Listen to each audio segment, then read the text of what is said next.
Assalamu alaikum. I welcome first our guest speaker, the esteemed speaker, Dr. Mohsen Goudarzi, and all of you guys that either you're just after iftar or before iftar in the suhoor. And also thank you, Dr. Masalai, for all the work he did behind the scenes to prepare and help us give us the opportunity to have these wonderful lectures. So as you know, the title of these lectures are 3 Ramadan Nights with the Harvard Scholars. This is the third night and third and last night. Our esteemed speaker tonight is Dr. Mohsen Goudarzi, which is the Assistant Professor in Islamic Studies at Harvard University. The title of his talk, as you know, is tonight is Rethinking the Meaning of Deen in the Qur'an. Maybe I go to the abstract. I think is beneficial, but I know it will take a few minutes. But I think it's helpful to put things in perspective. I'm not sure everybody has seen the abstract, but it is on our Telegram channel. The scholars often see the term deen as having two distinct meanings in the Quran. The first one shared with other Semitic languages is judgment or recompense. For example, yawm means day of judgment. The second one is religion or faith, and is sometimes thought to be rooted in the Middle Persian word deen or din. In this talk, I argued that in most instances, religion, signifying a reified system of beliefs, rituals, laws, ethical maxims, etc., or faith as intellectual, spiritual quality, do not capture the meaning of Quranic deen accurately. As I argue in almost all relevant cases, deen in the Quran signifies worship or way of worship with particular reference to rituals and actions through which worship was performed. This meaning of deen seems to reflect the ideas of service and servitude which are associated with deen and the verb dāna in early Arabic writings. Dāna. In addition to discussing the Arabic usage and its connection with the Quranic concept of deen, I reinterpret several Quranic verses in the light of my suggested understanding of deen as worship or way of worship. So this is the abstract. But let's go to have a brief biography of Dr. Goudarzi. Dr. Goudarzi joined Harvard Divinity School faculty in July 2021, having taught previously at University of Minnesota, Twin Cities. He's an expert in Quranic studies, and his scholarship is leading to the reevaluation of some of the most fundamental assumptions previously held in the study of the Quran. Goudarzi's research focus, this is the biography format. Dr. Goudarzi's research focus on intellectual and social aspects of Islam's emergence, in particular the Quran relationship to late antique literature, as well as its textual history. He's also interested in various fields of Islamic learning, especially the sciences of exegesis, tafsir, and theology, kalam, and law of fiqh. Currently, he's working on a book project that proposes a new reading of major elements of the Quranic worldview, including the Quranic conception of scriptural and prophetic history. Dr. Goudarzi received a certificate from University of Minnesota Center for Education Innovation for his dedication to student learning. He had also received certificate of distinction in teaching 3 times from the Office of Undergraduate Education while teaching as a fellow at Harvard.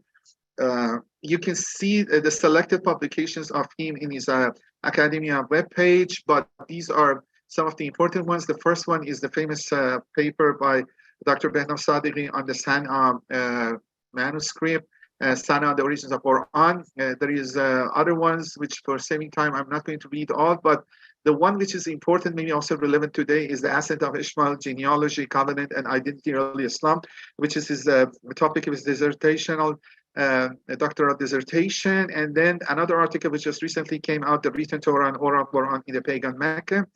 I want to give further ado to give the podium to Dr. Goudarzi, but I have one question personally, Dr. Goudarzi.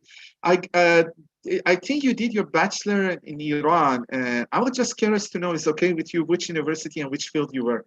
Just personal curiosity, and then let you get the podium to you. Stop sharing, and it's to complete your biography. To satisfy my curiosity too.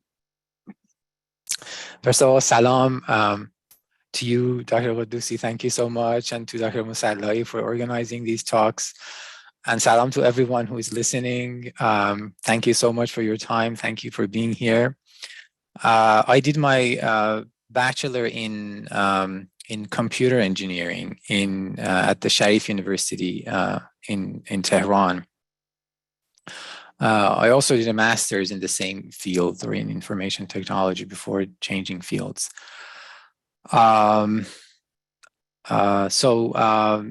Is it okay if I share a PowerPoint slide? So I have a PowerPoint slide. Let me, maybe for sharing, So this is a project that I've been working on for about a year now, on the notions of dīn, Islam, Hanif, and rituals of worship in the Quran. I had a few ideas going back almost 9 years ago. I checked, the file that I had created to write down my ideas a few days ago, and it went back 9 years ago. I couldn't believe it myself, but so I've had many of these ideas for a long time, been kind of thinking about them, taking down some notes.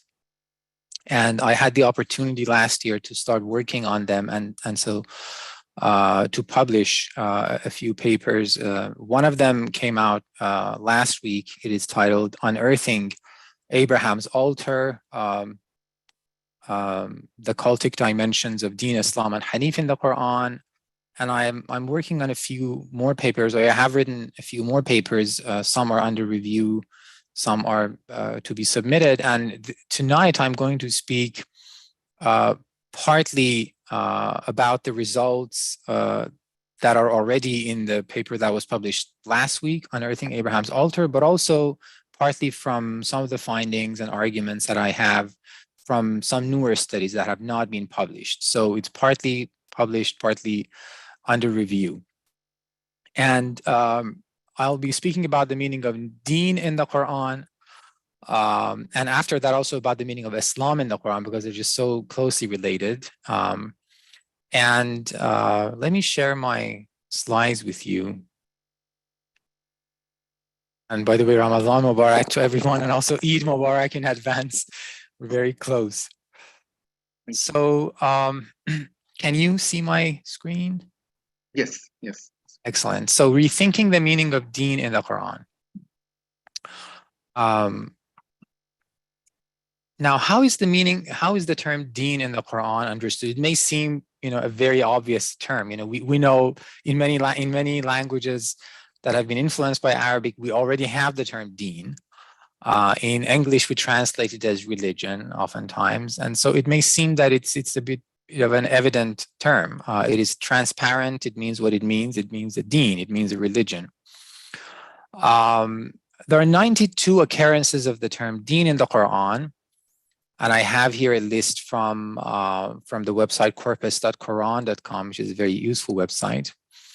I have 2 pages of this. So this is the first page. There's a second page. But what I want to draw your attention to is that dīn oftentimes is understood by scholars, by translators, to have 2 distinct meanings in the Quran. The first one is judgment. So if we look up here to the left, Maliki yawm, the first appearance of the term dīn in the Quran, it seems to mean the day of judgment.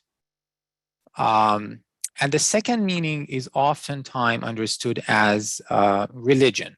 This is how it's translated here. As you can see, when Jacob is speaking with his sons, Ya Baniya, inna Allah astafa lakumuddin, God has chosen for you the deen. The translation is religion. God has chosen for you religion. And so if you just look at the column, religion, mostly it's religion. But there's one instance here, which is the worship. And as we'll see, I think worship is actually operative in most of these examples, if not all of them. If we go to earlier passages of the Quran, which appear at the end of the Quran, we see that judgment is more common. So the idea of yawm is more common, but still, we have a lot of religion. When we see ala lillahi ad-dīnul khālis, deen purely or exclusively belongs to Allah. The translation is that religion belongs to Allah. Or قُلِ اللَّهَ أَعْبُدُ مُخْلِصًا لَهُ دِينِي, I serve Allah, devoting or purifying my deen to Him alone or for Him alone. The translation is again my religion. So that is how it is understood, deen as having these 2 distinct meanings.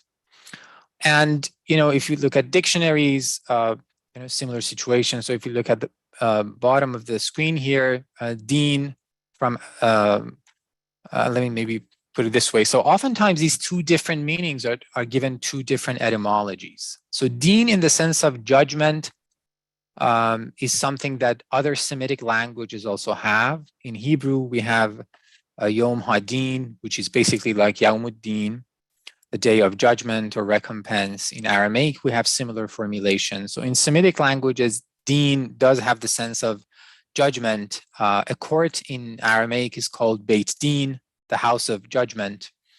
So that is a very kind of easy to explain meaning. But the meaning religion that is given to the term deen in the Quran by scholars, that meaning is a bit harder to explain, because religion is not something that is associated with deen, at least not evidently in other Semitic languages, or it's not easily explained in terms of judgment, which is given as the root meaning of deen. So it's a puzzle. Where does deen as religion come from? If it means religion, in fact, and I think it maybe it doesn't, but if it means religion, then where does it come from? And one hypothesis that has been proposed many years ago, as far as I know, an Austrian scholar in the mid 19th century proposed it.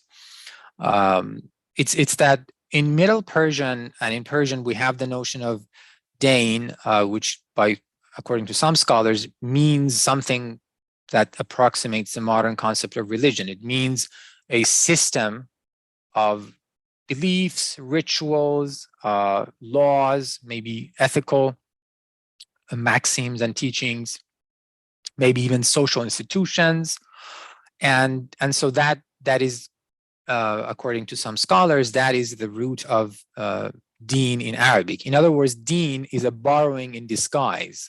It looks like an Arabic term, but actually, when it means religion, it is a borrowing from Middle Persian. So that is one common explanation. So here we have deen from Aramaic or Syriac dina, which means judgment. That's the first meaning. The second meaning at the bottom of the page, from Middle Persian dāna, religion, and it refers to Arthur Jeffries' work on the foreign vocabulary of the Qur'an. So that is a common understanding in the study of the Qur'an. And there is this attempt sometimes of explaining deen. How did deen come to mean religion in the Qur'an? Yes, it may be a borrowing from Middle Persian, but is it possible for it to be an internal Arabic development? Could a development within the Arabic language have fostered deen in the sense of religion? So we have some attempts. There's this article by Yvonne Haddad, The Conception of the Term Deen in the Quran. She posits an intermediary stage between judgment and religion. And she says, before deen came to obtain the meaning of religion, it may be referred to the way of God that he had posited for humankind. I have it here. Deen is established by God. It is his way for man. It entails a total and ultimate commitment to God alone, a life of integrity. And then from that, it is seen to morph into a very distinct system. So instead of just referring to the path of God, the way of God that he has made for humans to follow, deen, according to this scholar, became something very concrete and was identified with the religion of the Prophet Muhammad, which was given the name Islam. So we have the name Islam, Islam, even as the name of this deen. So there's a very kind of concrete reality out there, a system of rituals, laws, beliefs, ethics, so on and so forth, spirituality, and then it is given the name Islam in the later layers of the Quran. So that is sometimes how, chronologically speaking, people explain this. In works of lexicography in the Arabic and the Islamic tradition, sometimes we have this idea that deen means ta'ah in Arabic. In addition to meaning judgment, deen is given another meaning in Arabic, which is the meaning of obedience, ta'ah. And then the hypothesis that some scholars posit is that from this meaning of obedience, deen eventually came to mean religion or obtained a broader meaning. So here, the Mufradat of Ar-Raghib al-Isfahani, a very famous resource, explains what deen yuqalu lit-ta'a wal-jaza. Deen is said to obedience and to recompense or punishment. And then it was adopted from that meaning because it meant obedience. It was adopted as a figure of speech and used for the sharia, for the laws of the religion, because this is how people show their obedience to God, by following the sharia. And then he says, what deen kal-millah, it is like millah, that which also appears in the Quran.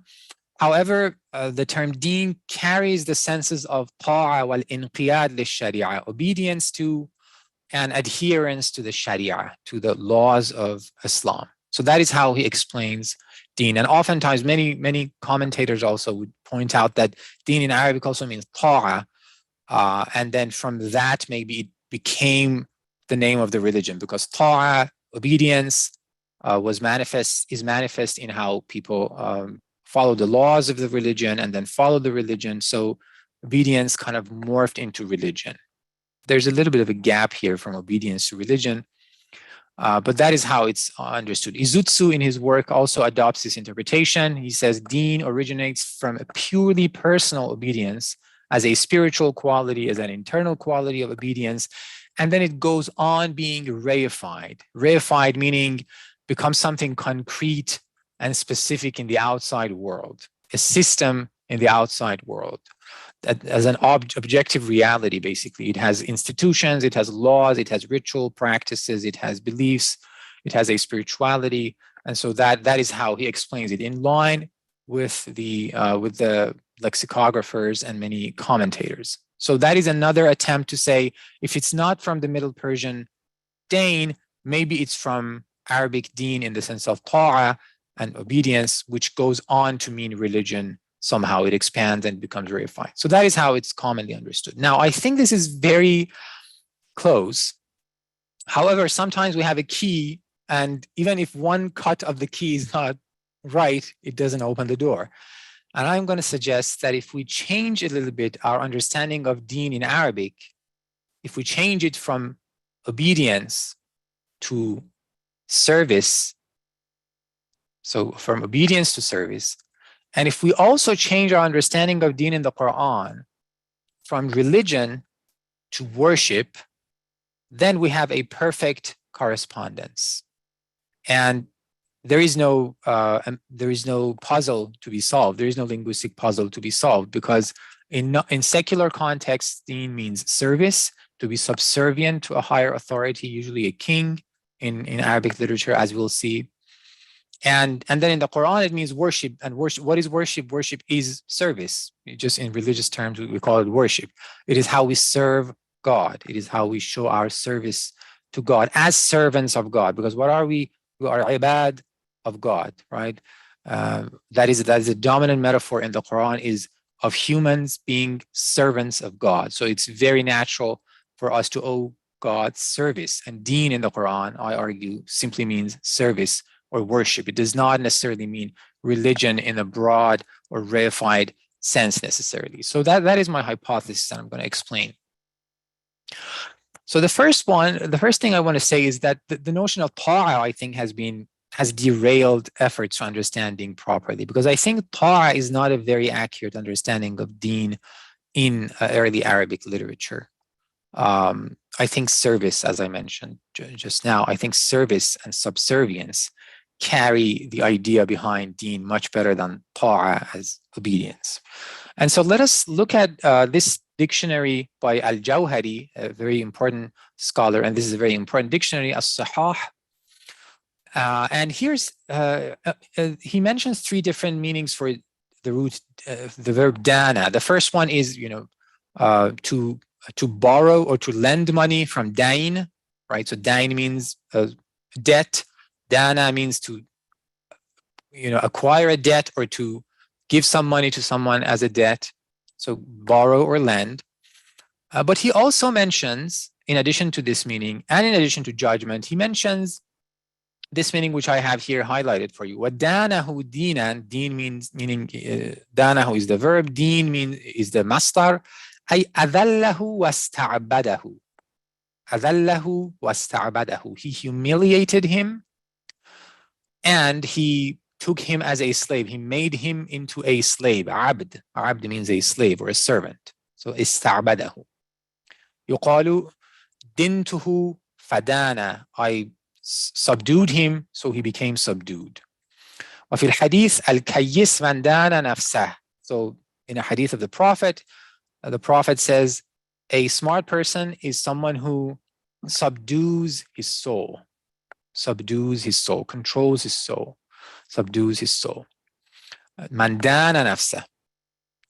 And then this root, actually, this idea of deen having to do with servitude, condition of being a servant, is actually productive in Arabic, meaning that it has produced not only a verb and not only a noun, which is deen, but also other nouns.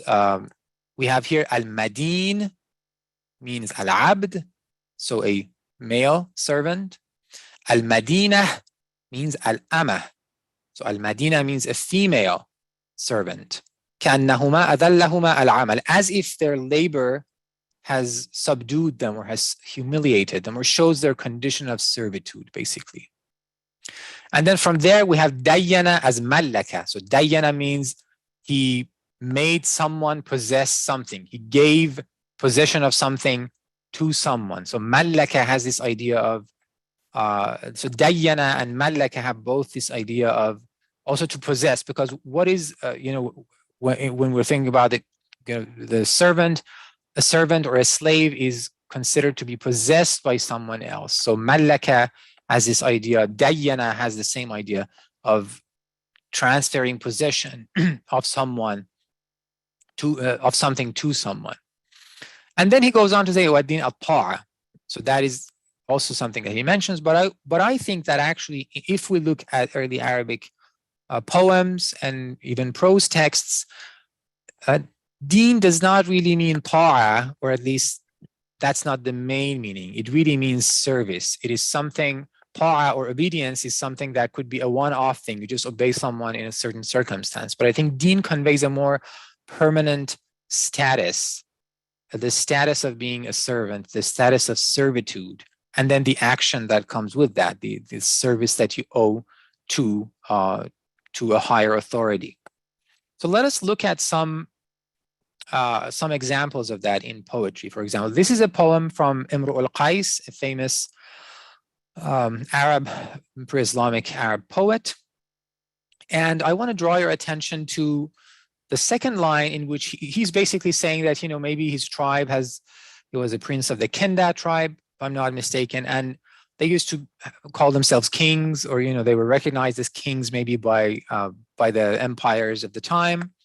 And then he reflects on that. He says, there used to be a time when people, الناس, كانوا عبيدا, they were servants.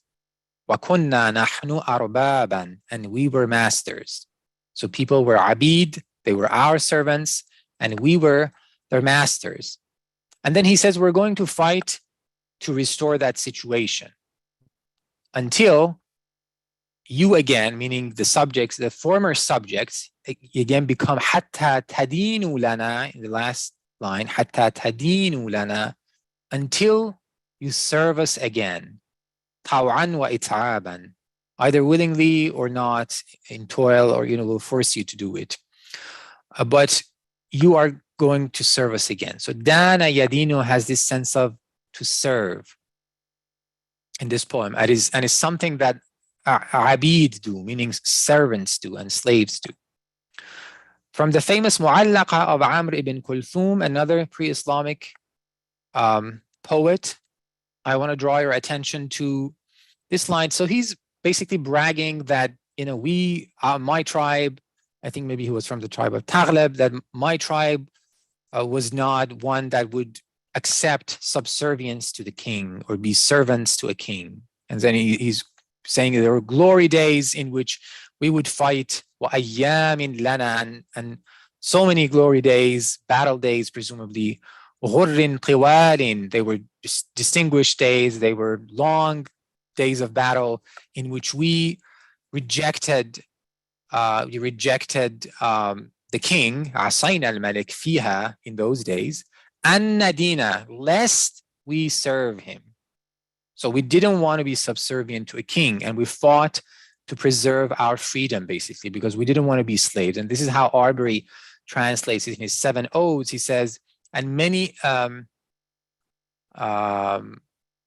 we will tell you of the days long and glorious. We rebelled against the king and would not serve him. So an nadina, an in the sense of kind of negative, this sense as a negative particle, lest we serve the king. So dāna yadinu, this idea of service, the notion that people did not want to serve a king, did not want to be the subject of a king, having lost their freedom, because if you were subject to a king, you didn't have the freedom to do what you want. You had to pay taxes to the king. You had to do what the king asked you to do. And some people were opposed to do that. In the Arabic writings, this indomitable spirit of refusing, iba in Arabic is the term of refusal, proud refusal to serve. Sometimes these people are called laqah. The laqah were some tribes who prided themselves of not being subservient to a king. And their freedom is conveyed in different ways. And there are these expressions, I have three here. So they refused servitude to the kings. La yadinuna lil muluk. They refused servitude to the king. Or they disdained subservience to the king. Abaudin al muluk.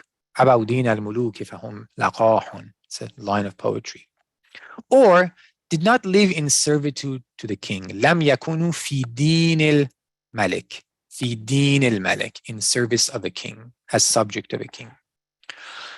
And actually, I think this phrase appears in the Quran. Fi din al malik. I don't know if anyone can remember where in the Quran the idea of fi din al malik appears, but it appears in the story of Joseph, Surah 12, in which we read that it was not for Joseph to take his brother fi din al malik, except that God willed so. Now, oftentimes, scholars understand this as saying in the king's law. So Joseph kind of acted contrary to the king's law, and he couldn't do that except that God willed. But I think that actually it means that it was not for Joseph to take his brother as a servant of the king, except that God willed it. So what did Joseph do to Benjamin? He took him as a servant to the Egyptian court, fi din al malik. And he would not have done that except that God willed it. So Joseph was not freelancing. He was following God's commands. And what supports this interpretation is that in the previous verse, actually, we see that when Joseph has his conversation with the brothers, and he says, well, what are we going to do if we find this cup of the king in one of your saddles? And they say, well, whoever you find it in his saddle, then you can take him, basically.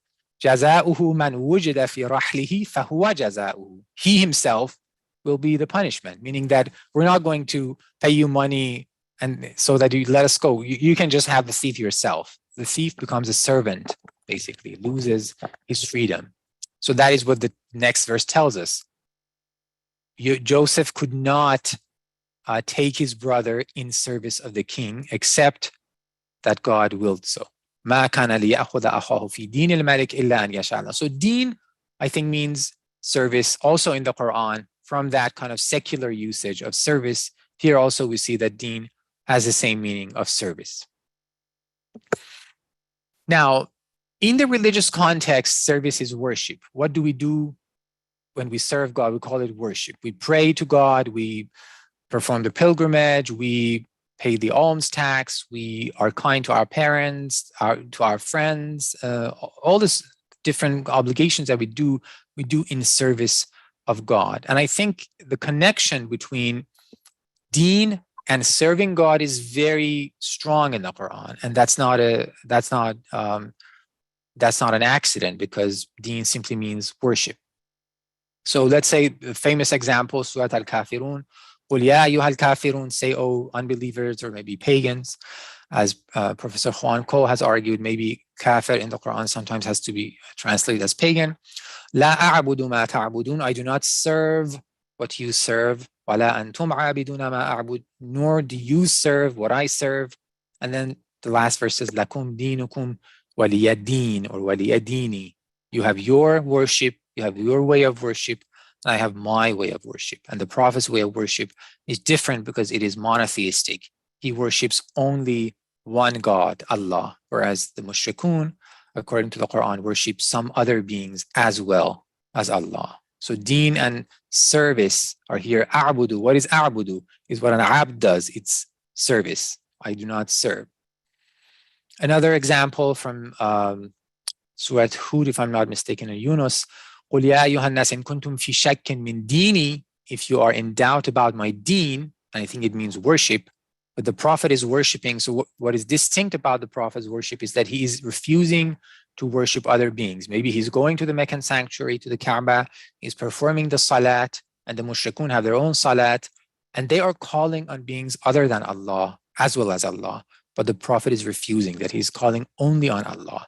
And they are objecting to him. Why do you do this? Why are you transgressing the traditional cult, basically, traditional way of worship? And he says, if you are in doubt about my deen, about my worship, فَلَا أَعْبُدُ الَّذِينَ تَعْبُدُونَ مِن دُونِ اللَّهِ. I do not serve those whom you serve beside Allah. وَلَكِنْ أَعْبُدُ اللَّهَ الَّذِي يَتَوَفَّاكُمْ. I serve only Allah, who basically takes away your lives. And then the next verses, we see that this is all about monotheism. The next verse says, وَلَا تَكُونَنَّ مِنَ الْمُشْرِكِينَ. I have been asked not to be one of the mushrikun. وَلَا تَدْعُ مِن دُونِ اللَّهِ مَا لَا يَنْفَعُكَ وَلَا يَضُرُّكَ. Do not call on God. And calling on God is not here just a spiritual or silent prayer necessarily. It may also be just the name of the worship that they did. Do not call on anything other than God, because they can't help you out. So the deen of the Prophet involved calling only on Allah. And deen is not religion here. It's not about the entirety of the teachings of the Prophet. It is really about the way of worship that he had, which was distinct, which was different from the mushrikun, which was the cause of friction with the mushrikun. And so the Prophet is defending and explaining it here. In Surah Zumar, we have several expressions that I think are very illuminating. The Prophet has said, we have sent down to you the scripture. So serve Allah. فَعَبُدِ اللَّهَ مُخْلِصًا لَهُ الدِّينَ. Now, مُخْلِصًا لَهُ الدِّينَ, I think means that you worship basically only Him. You dedicate your worship exclusively to Allah. You do not worship any other being. It is not so much about sincerity in worship, which becomes later on the dominant way of understanding the term ikhlas. Ikhlas, I think, in the Qur'an, maybe it can have the meaning of sincerity, but its primary meaning is really the exclusivity of worship. Mukhlisan lahu deen means you offer your service, your worship only to Allah. And then it says, ala lillahi deen al-khalis. So worship belongs exclusively to Allah. And those who have taken awliya alongside Allah and they claim, ma na'buduhum illa liyuqarribuna ila Allahi zulfa. We do not worship them, we do not serve them, except that we want them to bring us closer to Allah. Well, God will judge between them later on. Ala lillahi din al-khalis. Worship belongs only to Allah. Or ala lillah, or does not worship belong only to Allah. So this is about worship of Allah, refusing to worship other deities. It's not about religion as such. It's not about a broad system. It is really about the simpler concept of worship. It's an action noun, really. It's about an action, not about a reified system. Later on in the surah again, we say, قُلِ اللَّهَ أَعْبُدُ مُخْلِصًا لَهُ دِينِي. I serve only Allah and I devote my worship to Him alone. But فَعْبُدُوا مَا شِئْتُم مِّن دُونِهِ. Well, you can go ahead and serve other beings alongside Allah, but I'm not going to do that. So Ikhlas, Surah Al-Ikhlas, why is it called Surah Al-Ikhlas? Because it is about monotheism. قُلْ هُوَ اللَّهُ أَحَدٌ اللَّهُ الصَّمَدُ. Right? Allahu Ahad. Surah Al-Ikhlas is not about sincerity. It is about monotheism. So whenever you see these kind of, so people say the Quran doesn't have the word Tawheed in it. How come? Well, the Quran has a different way of speaking about Tawheed. And one of them is when it uses the word akhlasa with deen, it is conveying the idea of monotheism. It is conveying the idea of exclusive service to Allah. And we can go over any examples, later on that you want to kind of look at. So deen, I think, means service, especially in the non-religious context. In the religious context, we would say it means worship or the way of worship. So the distinct way in which the Prophet and his followers worshipped God, worshipped Allah. It was monotheistic. They did not call on any being other than Allah. This is how they got into fights with the mushrikun, right? Because the mushrikun were calling on beings other than Allah. And also they performed certain rituals. So worship was not just, private contemplation. It was that. It had an intellectual dimension. It had a spiritual dimension, but it also had a cultic dimension, meaning it involved, especially in Mecca, going to the sanctuary, performing the worship by the sanctuary. Salat is really the worship that they performed. Was a physical kind of worship, maybe offering sacrifices by the Meccan sanctuary, going to pilgrimage or Umrah and the Hajj to the Meccan sanctuary. So the Meccan sanctuary, the Kaaba, was really an important center. The mushrikun worshipped there, the Prophet and his followers worshipped there, and they deviated. The Prophet and his followers diverged from the traditional worship, basically, and that was the reason why eventually they were expelled from the town.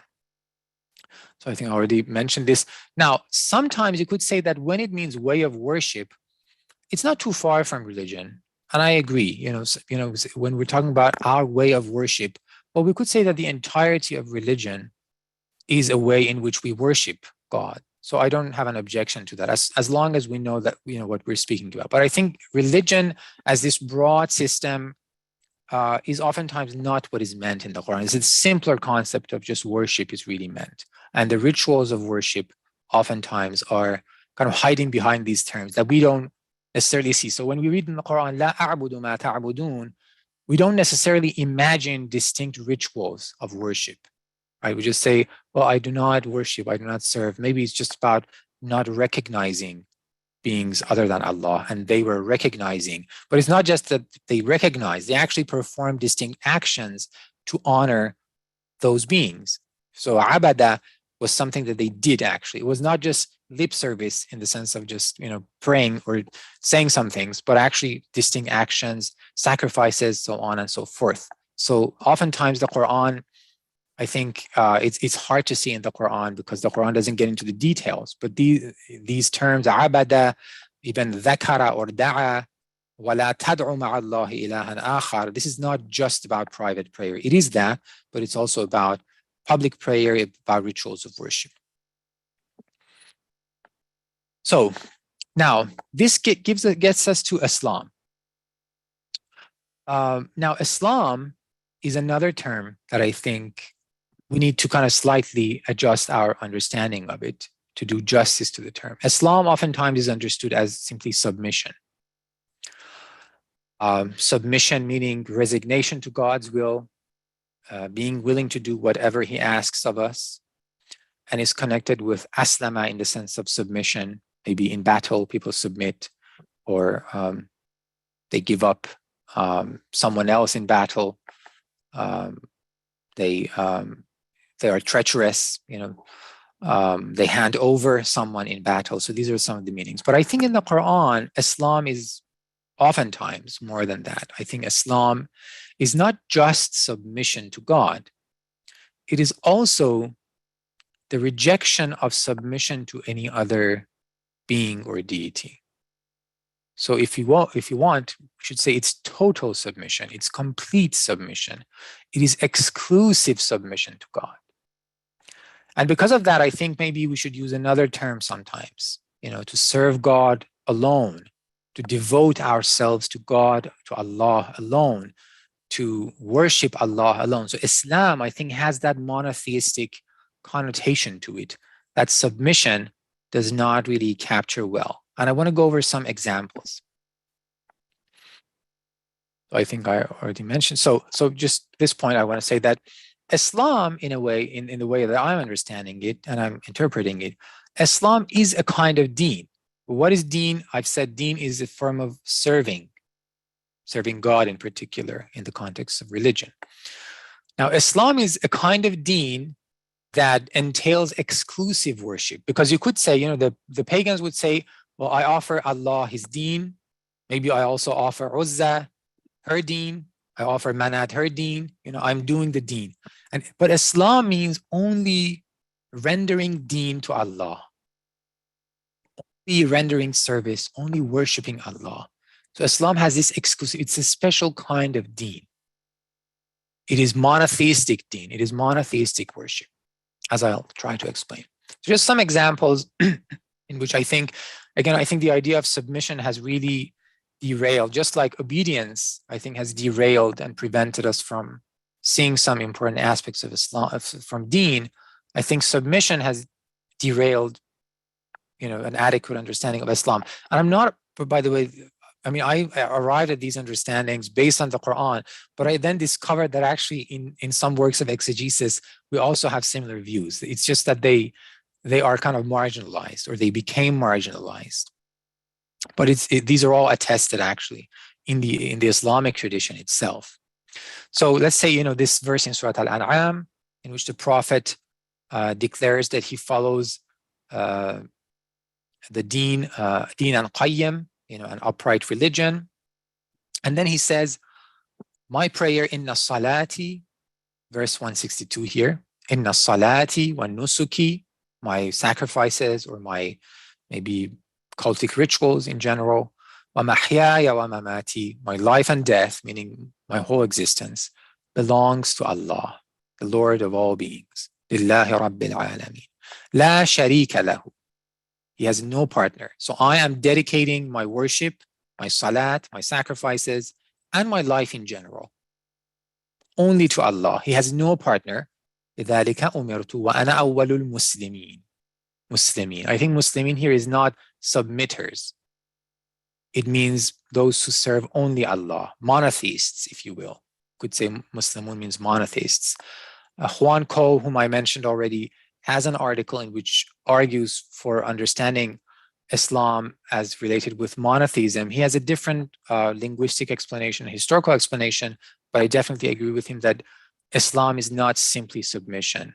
He thinks it means that in some context, but Muslimun he translates as monotheist, and I think that's spot on. Muslimun in the Quran is really, in many cases, I don't want to say even necessarily most, I think it is most, but I don't know if I'll argue for that.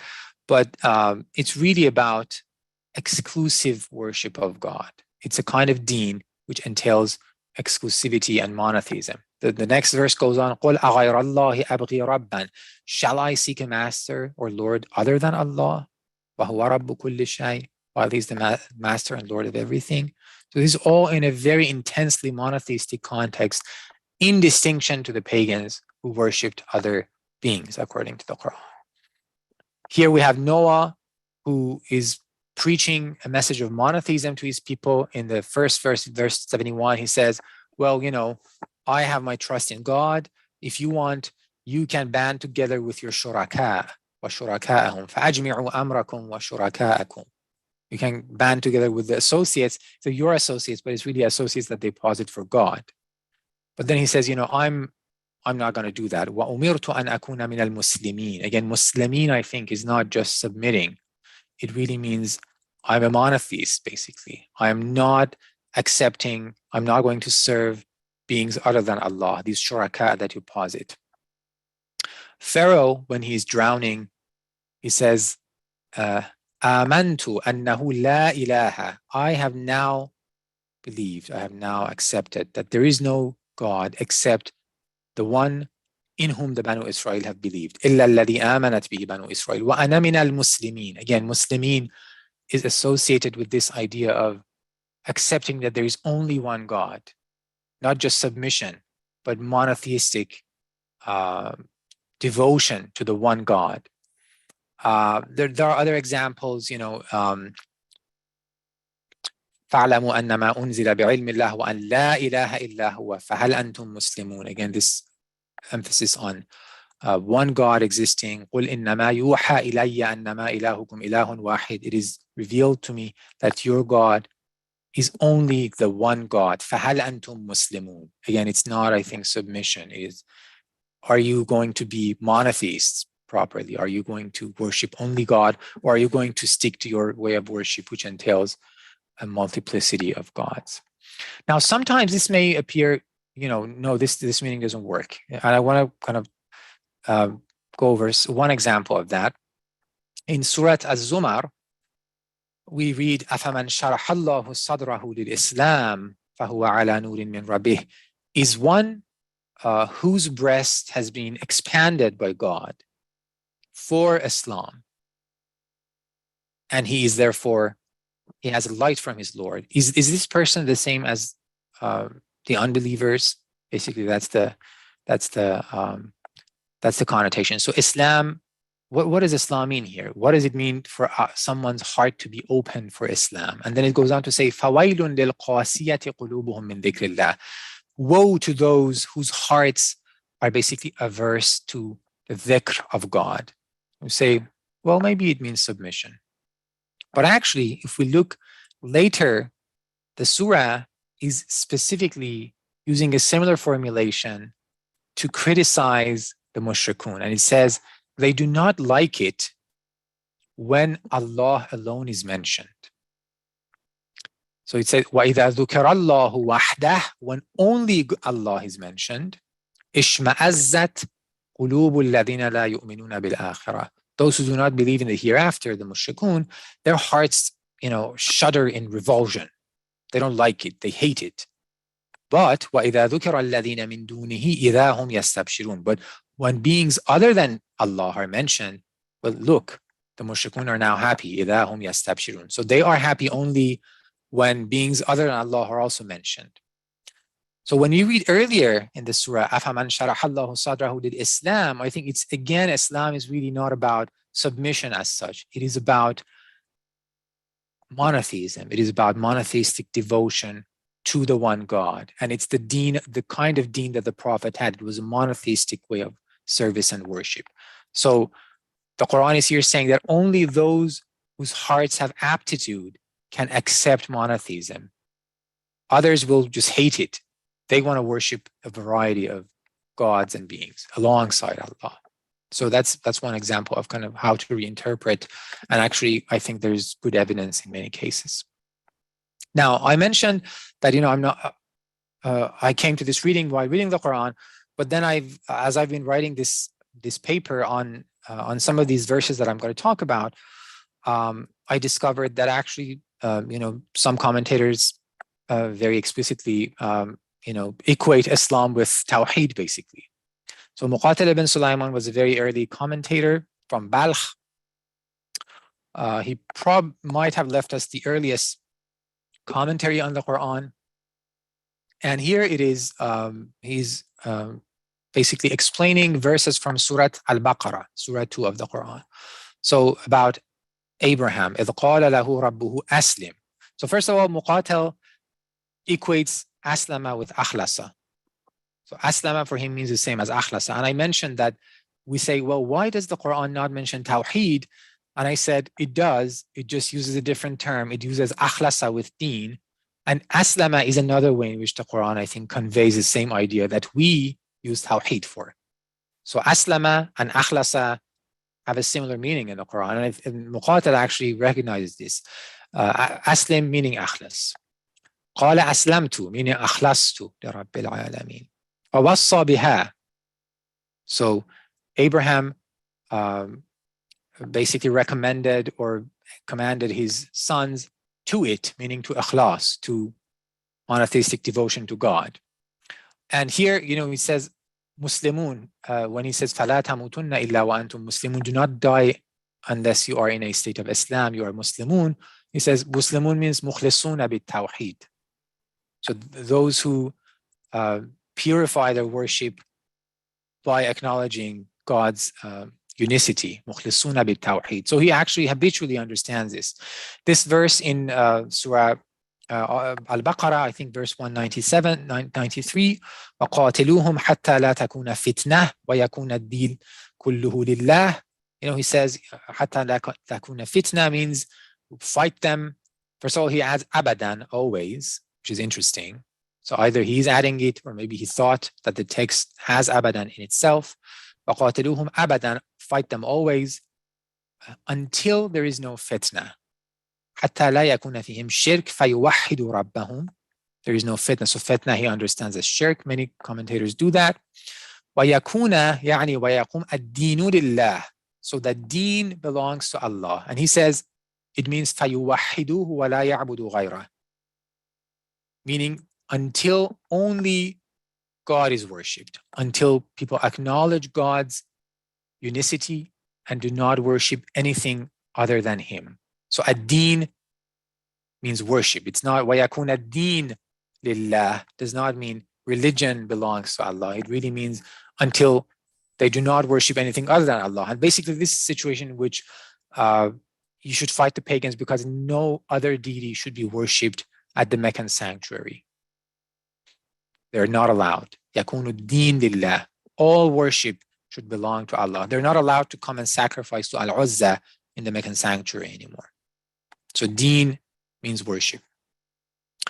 Now, there are some verses that are seen as kind of poster childs for the idea that deen means religion.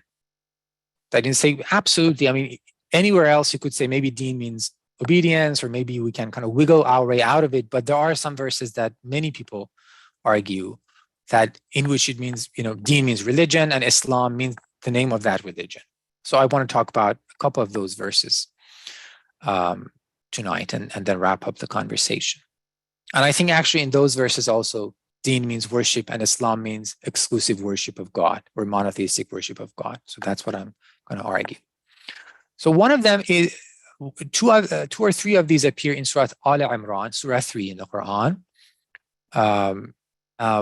And here's a very famous verse, وَمَنْ يَبْتَغِي غَيْرَ الْإِسْلَامِ دِينًا فَلَنْ يُقْبَلَ مِنْهُ وَهُوَ فِي الْآخِرَةِ مِنَ الْخَاسِرِينَ. Whoever seeks a deen other than Islam, it will not be accepted from him, and he will be from among the lost in the hereafter. وَهُوَ فِي الْآخِرَةِ مِنَ الْخَاسِرِينَ. And this is seen, for example, Fred Donner suggests that here deen means religion, and it refers to the religion of Islam. And he even says this may be actually a post-prophetic insertion into the Quran. So maybe this was not part of the Quran, and then later they inserted this into the Quran because it's so conscious about the existence of a religion in the name of Islam, according to Donner. But I actually think that in all these verses, deen simply means worship, and Islam means monotheistic worship. Now, why do I think that? If we think about these verses in Surah Al-Imran, most of the surah is really concerned with the worship of Christ by Christians. It is criticizing the worship of Christ by Christians. It is saying that this is wrong. This is a deviation from the message of Christ. Christ himself told people to serve only God. So let me go to the next slides. I think I have this here. That, if you look at verse 50 here, what did Jesus say to people? Inna Allaha Rabbi wa Rabbukum fa'budu. He said, Allah is my Lord and your Lord. I'm not a God. I'm not a son of God. I'm just a servant of God like you are. Fa'budu. So serve Allah. This is the right way. Hada siratun mustaqim. But then it seems that Jesus himself felt that some people are going to make up things about him and engage in kufr. So he said, who's going to help me? And the Hawariyun said, we are. And washhad bi anna muslimun. We are monotheists. If others are making things up about you, we are not. In the same surah we read, O Ahl al-Kitab, come to a word that is common to you and to us, that we do not serve anything other than Allah, Allah na'buda illa Allah, and that we do not associate anything with him, وَلَا نُشْرِكَ بِهِ شَيْئًا, and do not take anyone as Lord other than him. But if they turn away, if they want to insist on worshiping beings other than Allah, at least say, well, ishhadu bi anna muslimun. If you don't want to be, but at least testify that we are Muslimun. We are only worshiping Allah. We are monotheists properly.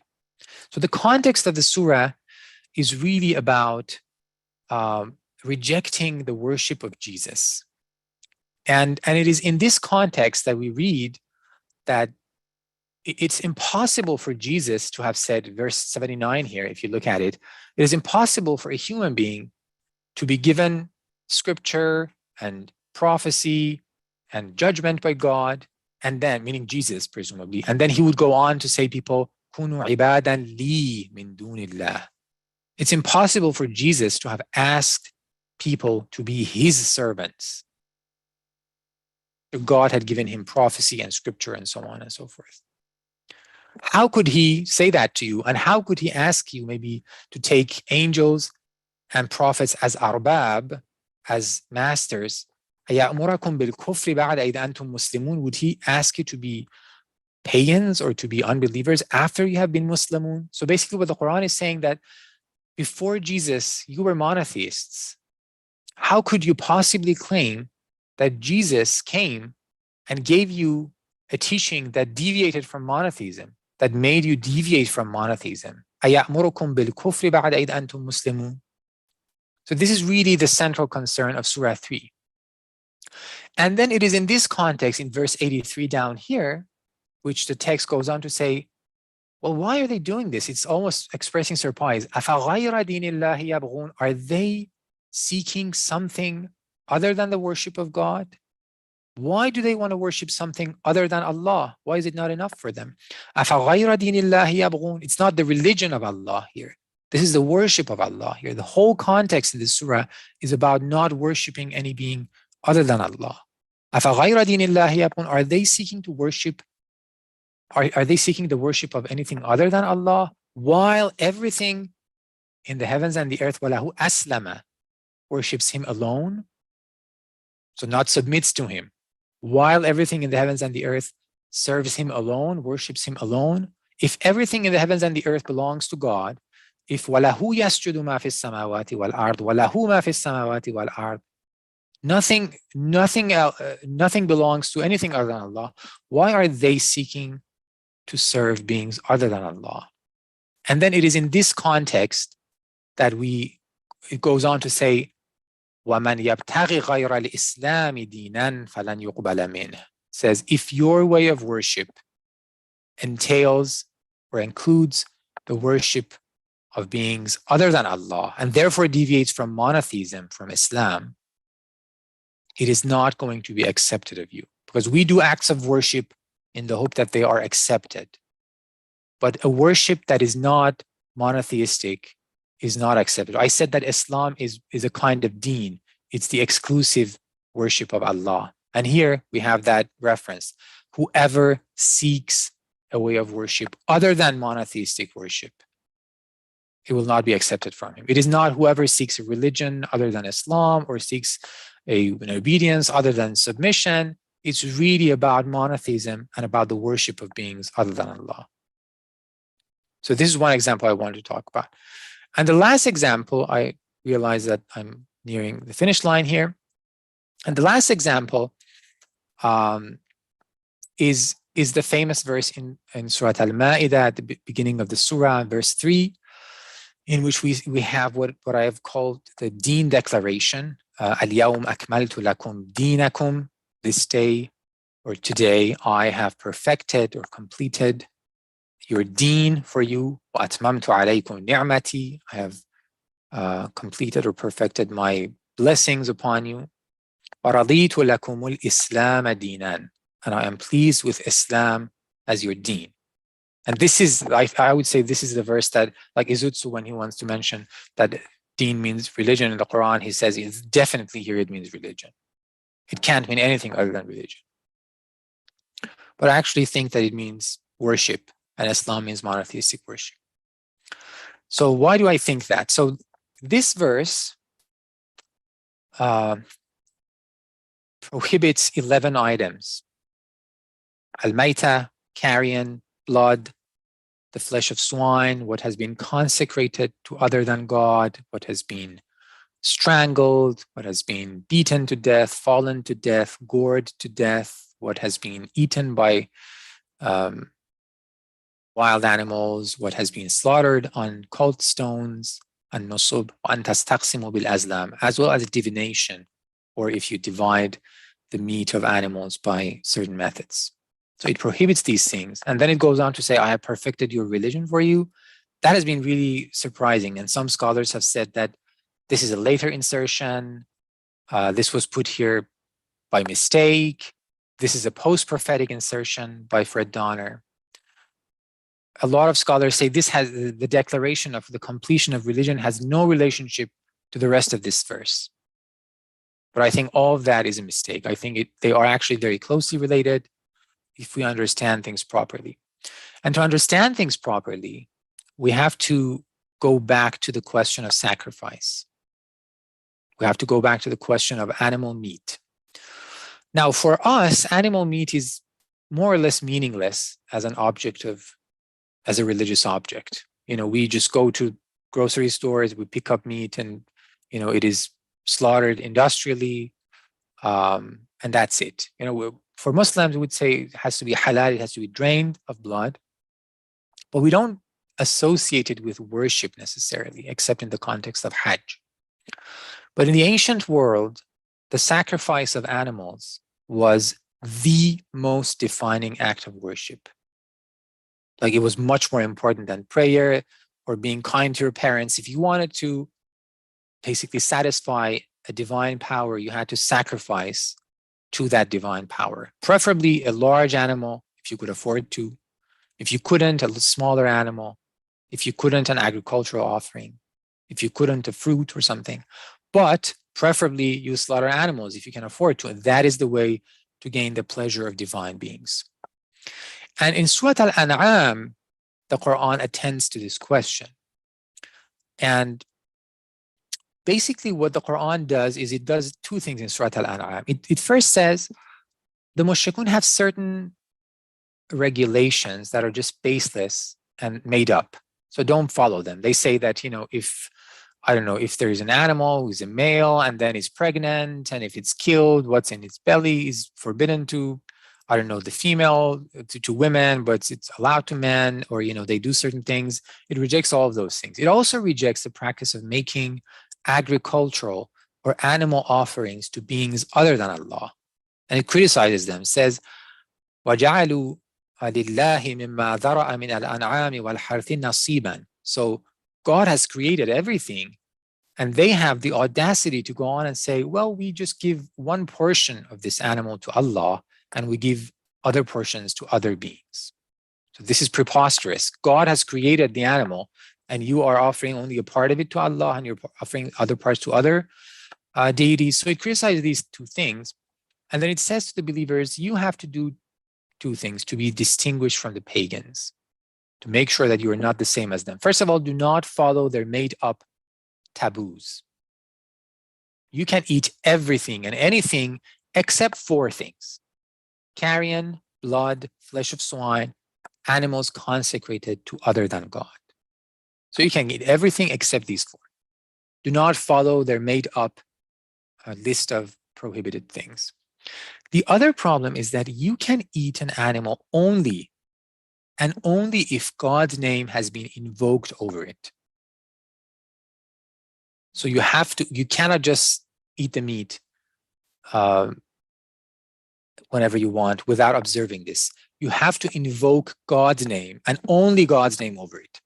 So here we have وَلَا تَأْكُلُوا مِمَّا لَمْ يُذْكَرِ اسْمُ اللَّهِ عَلَيْهِ. Do not eat an animal over which the name of God has not been mentioned.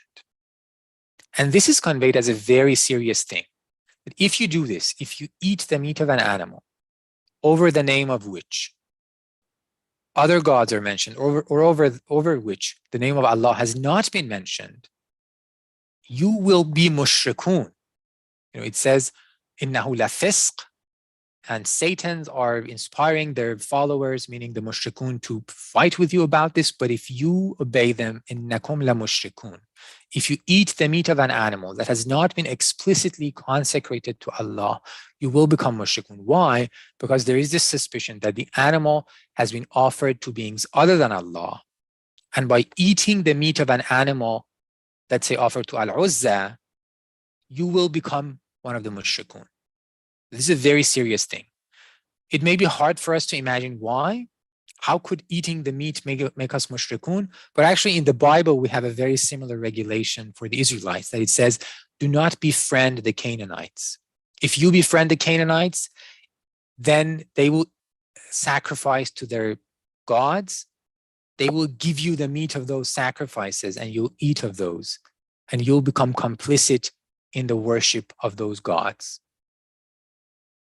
So do not eat, it's really important to not eat the meat of an animal that has not been, that has been consecrated to other than Allah. You have to make sure that you follow this. In the Quran, this is conveyed as something that has the utmost gravity.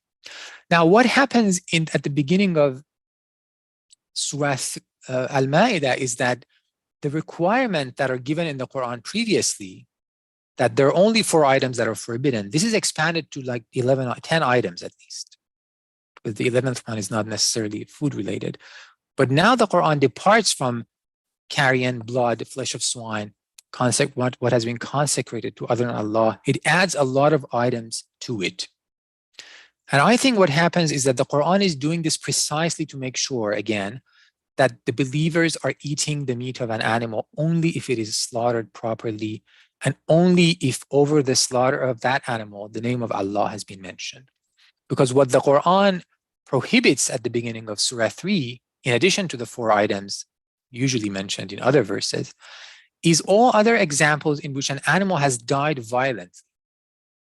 What happens when an animal dies violently? It is not slaughtered properly. When it's dying, the name of Allah is not mentioned over it. That is not acceptable.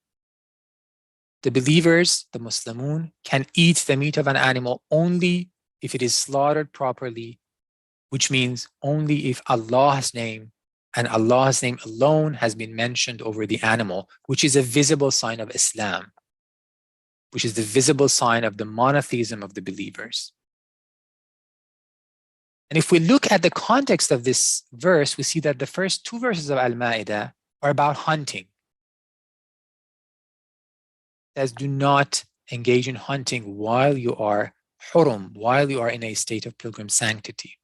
And then it says, this is a grave thing to do. It's not that, oh, please don't do hunting. It's that, la tuhillu sha'air Allah, do not profane, do not commit sacrilege against the sha'air of God and against the shahr al-haram and against the offerings and against the animals that have the qala'id, the things around their neck, I forget the term, and neither commit sacrilege against those who are coming to the Bayt al-Haram. وَإِذَا حَلَلْتُمْ فَاصْطَادُوا. Only when you are done with your pilgrimage and you exit the state of sanctity, you can do the sayd, you can do the hunting. And what it does, I think, is maybe there was practices of pagans doing ritual hunts. We know that in some contexts in Arabia, ritual hunts were performed, and the Quran is maybe saying this is a pagan thing, do not do it. You are only, especially in a state of sanctity, you are only going to eat the meat of animals only if they are properly slaughtered to Allah. And what I find really interesting is that when this verse communicates this and maybe outlaws all kinds of meat that are coming from animals that are violently killed, either through hunts or natural disasters, maybe a wild animal, gores another animal. So it outlaws those. Then people are saying, well, wait a minute. So what is left then? Previously, there were just 4 items that were prohibited. Now you've expanded this. It means we can't hunt anymore. And then the next verse again says you can hunt, however, only in a certain circumstance. Only if you have trained hounds that you have taught properly, and they can catch the animal for you, but not cut it apart maybe. They can catch it, and you can then mention the name of Allah over it. وَذْكُرُ اسْمَ اللَّهِ عَلَيْهِ. Mention the name of Allah over it. So this is an important condition. In Judaism also, we have the same regulation.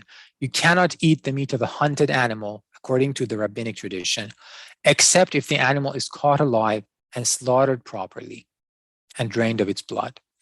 So what the Quran does here, I think, at the beginning of Al-Ma'idah, is to expand the requirement of Al-An'am. If Al-An'am said, only eat the meat of slaughtered animals if you are sure that the name of Allah alone has been mentioned over them. Here, this verse says, do not eat the meat of non-slaughtered animals, because there is still a danger in them to have been devoted to pagan deities. You don't know how the animal died, in what circumstances. And ritual hunt is what the pagans do. You do not do. And it is in the context of distinguishing the cultic rituals and worship of the believers from the pagans, especially in the context of pilgrimage, that it says, by way of providing an explanation almost and justification for this expansive ruling, that today I have perfected your way of worship. Previously, you had just 4 items. I have now given you this more expansive one, but this is to make sure that your way of worship is perfected. وَرَضِيتُ لَكُمُ الْإِسْلَامَ دِينًا, and to make sure that monotheistic worship is characteristic of your worship. So you do not engage in the worship of beings other than Allah by eating the meat of animals that are not slaughtered properly or offered as sacrifices to Allah. And this is an extremely important matter. The beginning of the surah, hunting, again, as I pointed out, is outlawed in a very, very serious tone. Eating the meat of an animal can make you a mushrik. So it's in all this suggests that here also we are really dealing not with the perfection of religion as such, which is unrelated to the dietary prohibitions, but actually the perfection of the rituals of worship and their distinction from the rituals of worship of the mushrikun, which is necessary to make sure that the believers are honoring only Allah through their rituals of worship. They are offering worship in a Muslim way, basically. So this brings my talk to a conclusion. Thank you so much for your patience and for listening. And I'm happy to hear any questions you have. Thank you so much, Dr. Goudarzi. It was really fantastic, lots of information. So thank you. Dr. Goudarzi, please. Yeah, I think Dr. Goudarzi was great and very thought-provoking. We have, because we have written questions and people raising their hand. I personally prefer raise their hand to be participant, but so I start with the ones raising their hand and then I read the questions. Mehran Divaji, Dr. Divaji has raised his hand, so please unmute yourself and ask your question. Assalamu alaikum. Assalamu alaikum. Thanks for the talk and for taking the time. I learned a lot, and also I had a chance to read part of your recent paper. That was, congrats on that. Thank you. I have Dr. Goudarzi, I don't know if I can go through 2-3 questions, or if that's fair to other questions that you received or not. So just help me. I can just go with one of them and let you read through because at least the first one is. Yeah, choice. Maybe first one and then we combine them. I mean, that's how it goes. I mean, you can send me and then we can come back to you or something like that. But go for now. I prefer you do all 3. But okay, for now, let's ask the first one and then you I let you and Dr. Goudarzi decide where to answer. So I just go through them. So the first one is actually on the last part of the talk, which was about the concepts of sacrifice and qurbani in Farsi.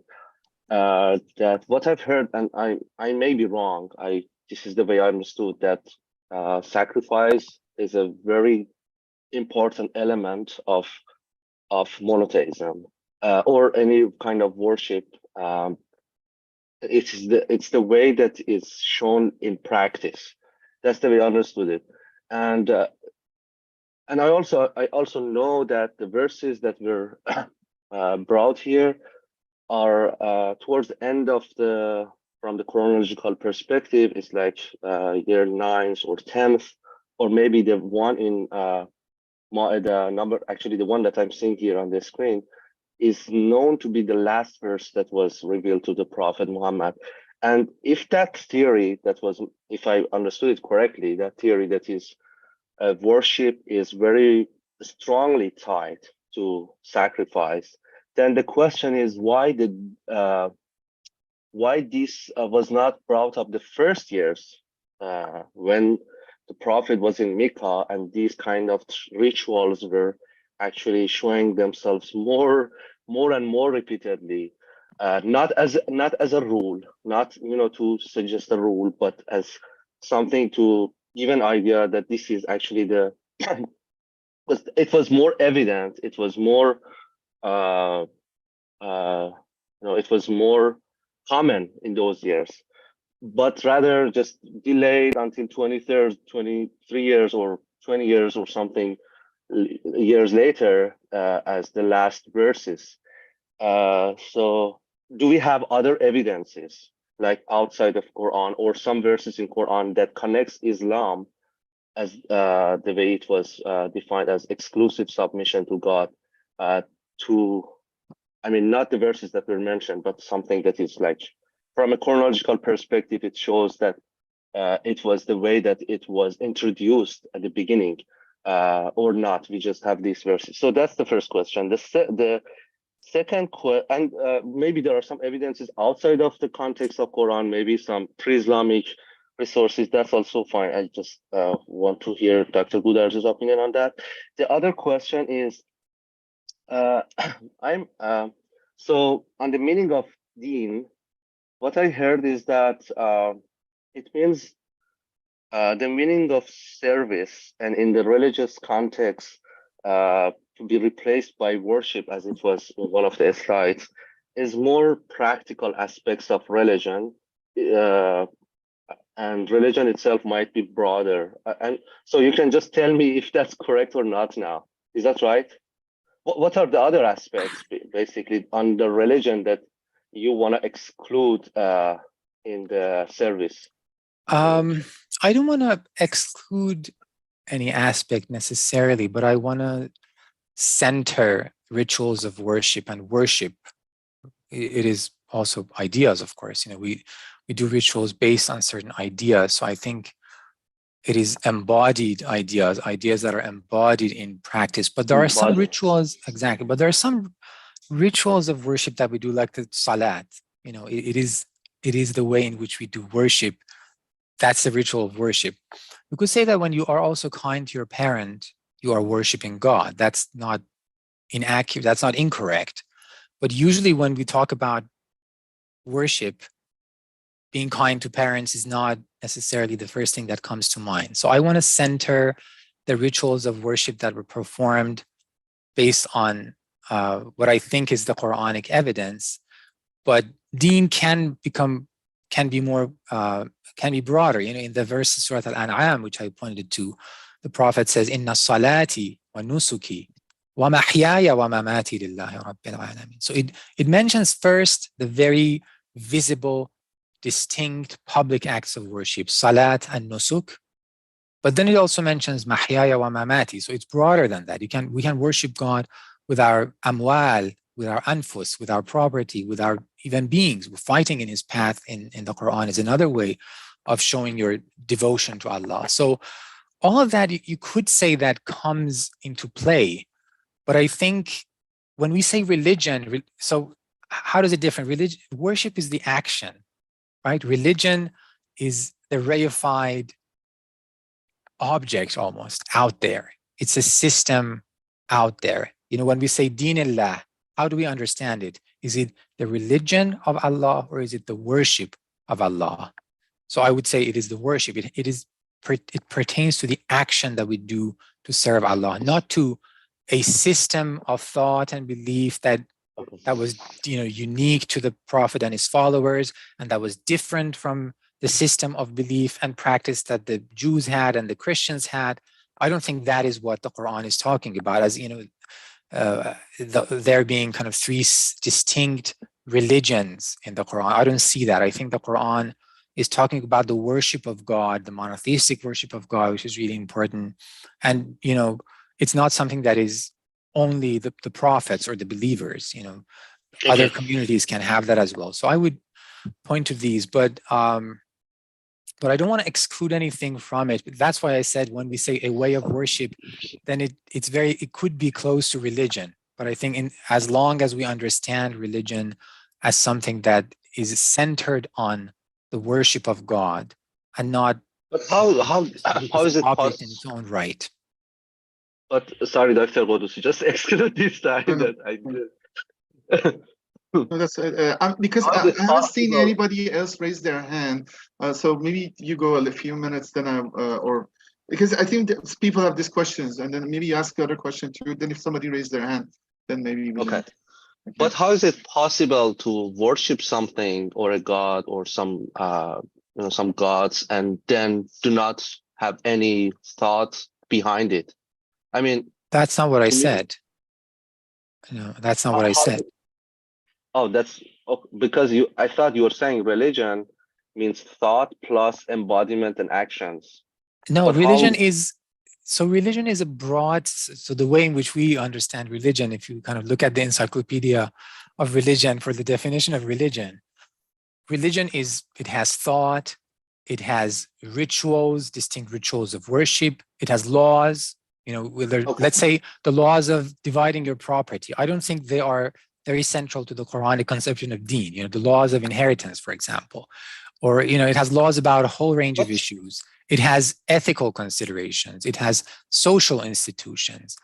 It has mystical aspects. It has ethical aspects. So religion is a system, really. When we say Islam as a religion, Christianity as a religion, Judaism as a religion.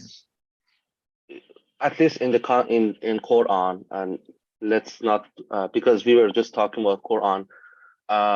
At least whatever you just said, like the laws, like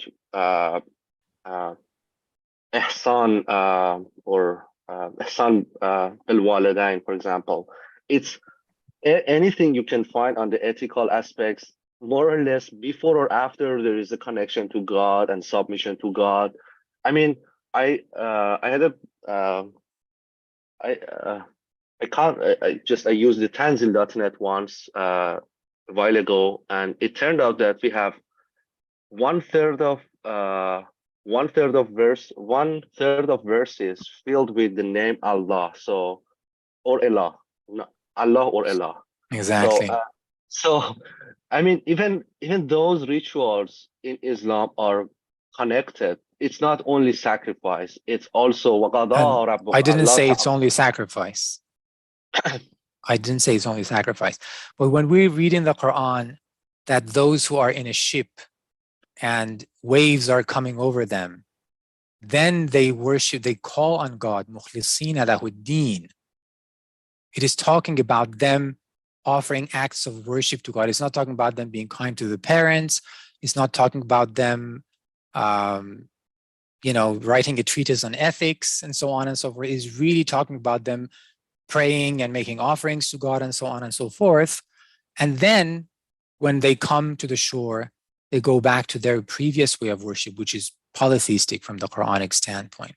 So there, if we understand religion, we're missing the point, because the point of the Quran is the exclusive worship of God. It is not, the point of the Quran is not that they have a religion that then they make pure for God while they are on a ship and they're being drowned.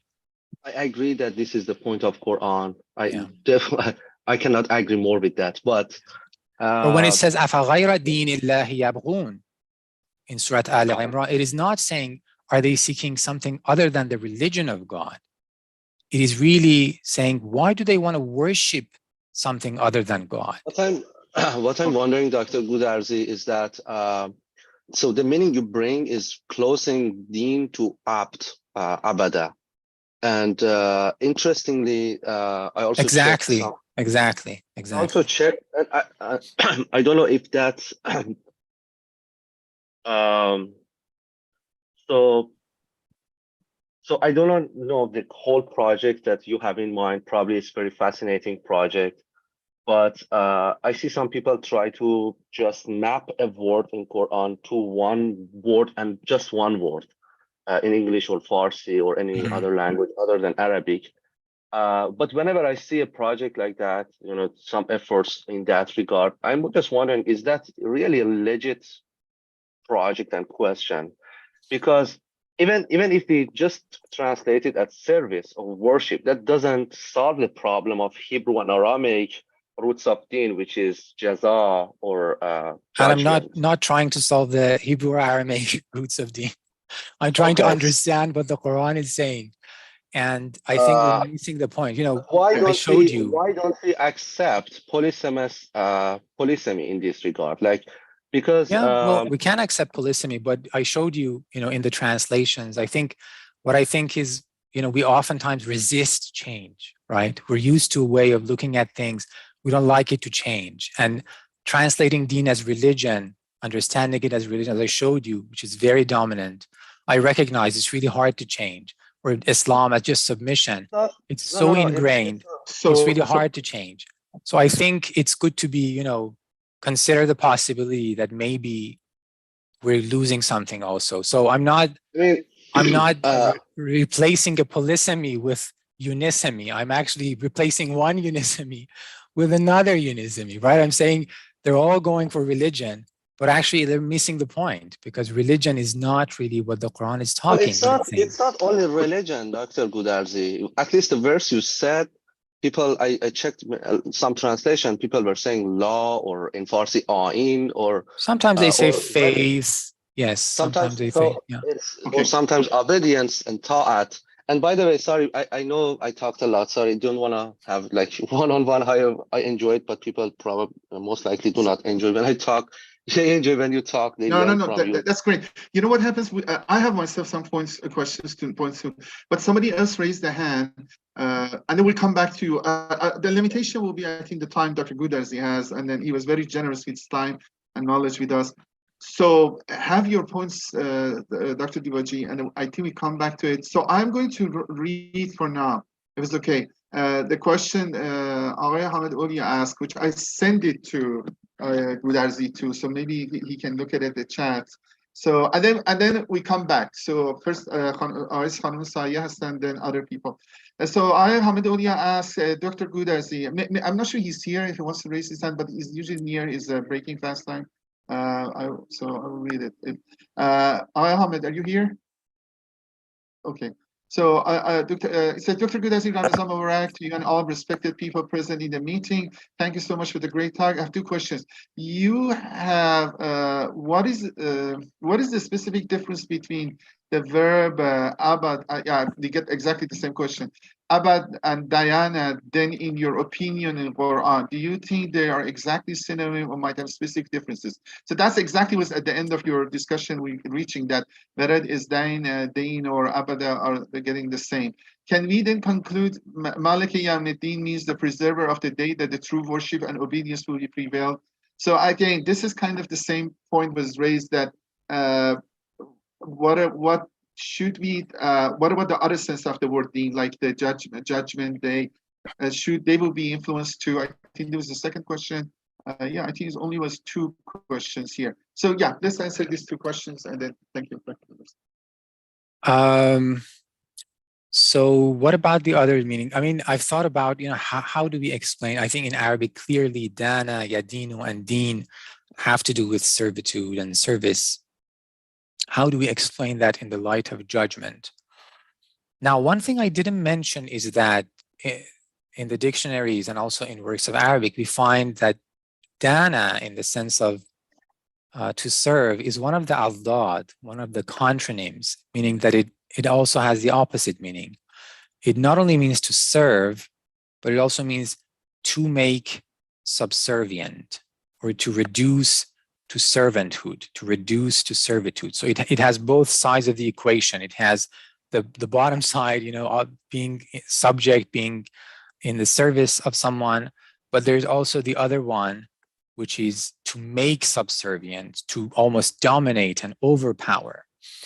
And when I think about that, I think you could possibly say that deen has the sense of to judge, but it also maybe has a sense of to rule. And these are very close in meaning. I mean, the Quran, when it talks about King David and King Solomon, the first thing that it mentions about them is that they judged people. The king, one of the prerogatives of the king is to possess the capacity to judge, right? So it has the authority to judge. So maybe it went from to judge to rule, all of this connected with the idea of a king as having authority. And then somehow it is also one of the afdād. So it meant not only to rule, but also to be ruled and to be subservient. So that's one way in which we can kind of connect the different meanings here. Of course, there's also the notion of to lend or to borrow, which we have to explain. So that's another question. You could also say that dāna in the sense of service has to do with borrowing, to be indebted to someone, and then from being indebted to being in the service of someone, basically, which was, again, in the ancient world, if you owed a lot of debt, then you lost your freedom. So it's not too difficult to hypothesize some sort of semantic evolution like that and connect this together. So that's what I would say about the Putin, but I'm not too concerned. I think in the Quran, they're largely different. Sometimes we could say that, to go back to the question of polysemy that we just, Dr. Dibaji talked about. So dīn, if it means both service, but also almost dominion and, authority and so on. So we could say, for example, yawm al-dīn is not only the day of judgment, but also the day in which God's power and dominion is in play. And in the Quran, we read, Maliki yawm al-dīn, right? He is the king of the day of deen. But I think the kind of parallels with the Hebrew and Aramaic should give us pause before doing that. But let's say we read, وَلَهُ الدِّينُ وَاصِبًا. Unceasingly, deen belongs to God. Again, I don't think religion is going to do justice to this context. It means worship always belongs to him. You should not worship other beings.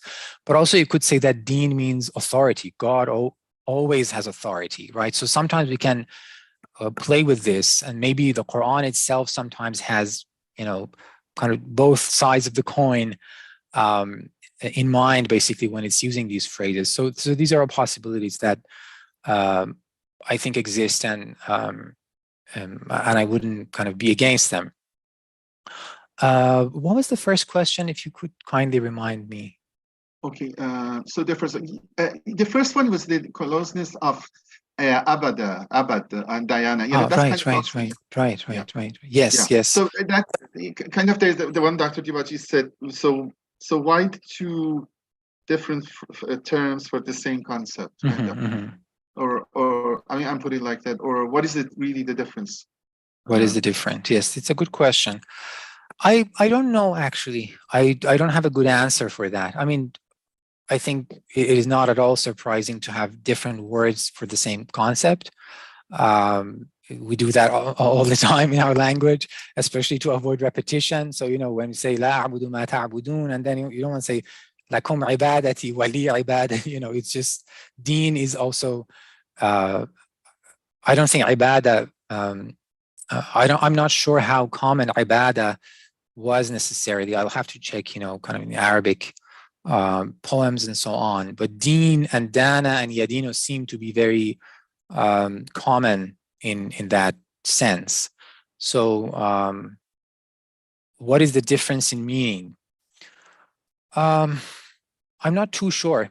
And some commentaries actually, and again, going back to the idea that I'm not alone in this suggestion, some commentaries, I believe Az-Zajjaj maybe sometimes does this, the grammarian Az-Zajjaj, that, just says, when it says mukhlisina lahu din, it says muwahhidina lahu bil ibadah. This is how we interpret this, muwahhidina lahu bil ibadah. Very simple, very easy, very straightforward. So he glosses deen as ibadah. So I wouldn't be against kind of saying that they're basically meaning the same thing, but of course they also could potentially have different semantic fields. Like different words can be synonyms, but also evoke different connotations in people's minds. So that's a great question, and I've thought about it. I don't have a very good answer to it in saying that either they are absolutely synonymous or that they have this important difference. I don't have that kind of answer, but I think it's a very good good question to pursue further. Thank you. So again, I really prefer, I've received many written questions. Thank you for people writing, but really like you guys open your microphone. At least my preference, you express yourself, we know you. But for now, at least this Sister Saya raised their hand, but although if she can open her microphone and ask her question. Assalamu Alaikum salam. Thank you very much for your time. I actually wanted to ask you exactly about Maliki Yawm al-Dīn. So that was that question was asked, but like, what would you think about, this meaning of service that you mentioned, that could be now the service of God to people when we refer to yawm al-dīn. Service of God to people, meaning that like now God, it's now the time for, like, you know, it's jaza, right? It's a time of getting rewards or whatever. Yeah, just desserts, right? Just desserts, right? Now Right. it's the other way around. Like it's been like during the time of dunya, it was us doing this and that. Now it's God's time to, you know. Very interesting. I mean, to be quite honest with you, when I was writing the paper that was published last week, I did try to somehow harmonize these two and come up with some root. And one of the ideas that I had was kind of to render what is due, and to render someone what is due. For humans to God means to serve him and to worship him. For God to humans, it would be judgment, as you said. So this is the phrase that I had, to render what is due. So I think it can be done. I'm not sure if it will capture the actual course of historical linguistics development there, especially because, as I mentioned, yawm al-dīn seems to be, yawm ha-dīn, for example, you know, we have in Hebrew, similar expression appears in other languages in which we do not necessarily find the sense of deen as service. So I think that meaning can kind of harmonize that idea that you have. And I also had a similar idea. It can kind of harmonize the different meanings, but it may be kind of us forcing things into a framework that did not really does not reflect the actual course of development. I would just say that this is, you know, to understand deen as service is not at all disadvantageous compared to understanding deen as religion, because deen as religion then requires the other problem of going outside of Arabic, or, you know, using obedience, which is really very different from religion. So in a sense, I think my proposal is better because it has an internal Arabic development, but it still leaves the question of how to connect the different senses of dāna in Arabic, to lend, borrow, to judge, to serve, to make subservient. And so we can kind of think about those, but this is not a problem really. We're at a better situation if we accept this proposal, and then we can, you know, figure out how we want to patch things up, basically. Thank you. There is a question in written. There are a few of them. This one I send it to you in the chat. If helps, maybe I will read it, but if it helps, maybe you can look at it. It says, thank you for a very thought-provoking presentation. I can definitely see how translation of deen as religion can be inadequate. At the same time, I wonder if a translation like worship, given that English speakers usually understand it in terms of ritual, can overtake some of the intellectual and institutional aspects of the Quran, such as the need to believe the oneness of God, revelation, judgment day, or more institutionally, the need to partake in a community of Muslims. What would happen to intellectual and institutional parameters of the Quran? Would appreciate your clarification. Thank you. Very good question. So I think deen is a manifestation of belief. That's how I would put it, maybe. That deen is, of course, not mindless worship. When the Quran insists time and again that people have to mukhlisina lahu-d-dīn, they have to dedicate their worship to Allah alone. And again, I think religion really doesn't make sense here, even though we really love this term because we, you know, it's been just everywhere and we're just used to it. But I think it really doesn't make a lot of sense to say, make your religion pure for him. Sometimes the commentators say, make your obedience sincere for him. But that again is kind of forcing things a little bit. But definitely, I think deen is a reflection of belief, is a reflection of intellectual and spiritual commitment. It is not just actions. What I'm really trying to do is to highlight the action part, which has been, I think, marginalized basically, or underutilized or underappreciated. I'm not trying to axe the intellectual and spiritual part. So I would say either we could say deen is a manifestation of belief, it flows from belief. So it is definitely not just self-standing and independent, connected to belief, or we could say that it includes the belief, and it's the practical side of belief. And so I don't think any of those are problematic. I think they're really connected, and for us, maybe matters of the intellect have such kind of priority. We're educated and so on and so forth. We're very comfortable with abstract ideas, but I think maybe in the ancient context that we're looking at, really ideas and practices were not necessarily seen. There was this, the dualism really was not there. So I would say that I'm drawing attention to the cultic aspect, to the actions, without trying to divorce them from intellectual commitments. Of course, they are related and flow from those.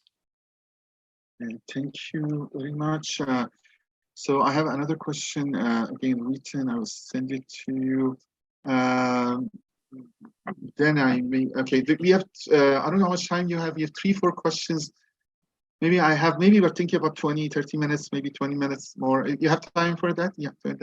Yes. Great. So, yeah, thank you. We appreciate it. This one asks, you mentioned that the Quran says to not eat the meat of animals if God's name is not mentioned over it, because there is a possibility that other God's names is mentioned over it. But in today's society, how many people or companies mention any God's name over the animal?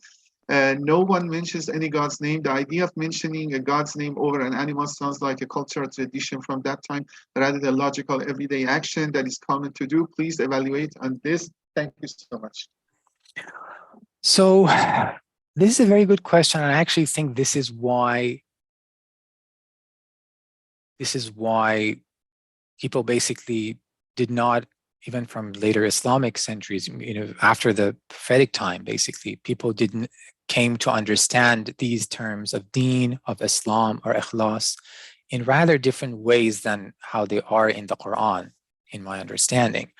So I talked about this, Islam, I think it really meant this monotheistic devotion to God, as opposed to just a general idea of submission as a spiritual thing. But later on, Muslims were not living in a society in which they had to distinguish themselves from polytheists. By and large, they lived in a different reality. So for them to understand Islam as submission and largely as a primarily intellectual and spiritual orientation made perfect sense. Or ikhlas, ikhlas for them, it didn't really make sense to understand it in what I think was maybe the kind of original way. And so for them, sincerity became a way of understanding this because it reflected their reality. I think what we have in the Quran is a situation in which the Meccan sanctuary and its rituals are extremely important. And then when Islam expands far beyond the Hijaz, inevitably those things become less important because people people do not live by the same tradition. Even the 4 sacred months lose some of their significance. So this is not just a question about animal meat, it's about a whole range of other issues that may have been mentioned in the Quran, like the question of intercalation and other things. So in a sense, it could be a theological question, so what do we do if indeed there is this close connection between these terms and the context of their origin in a pagan environment in Mecca?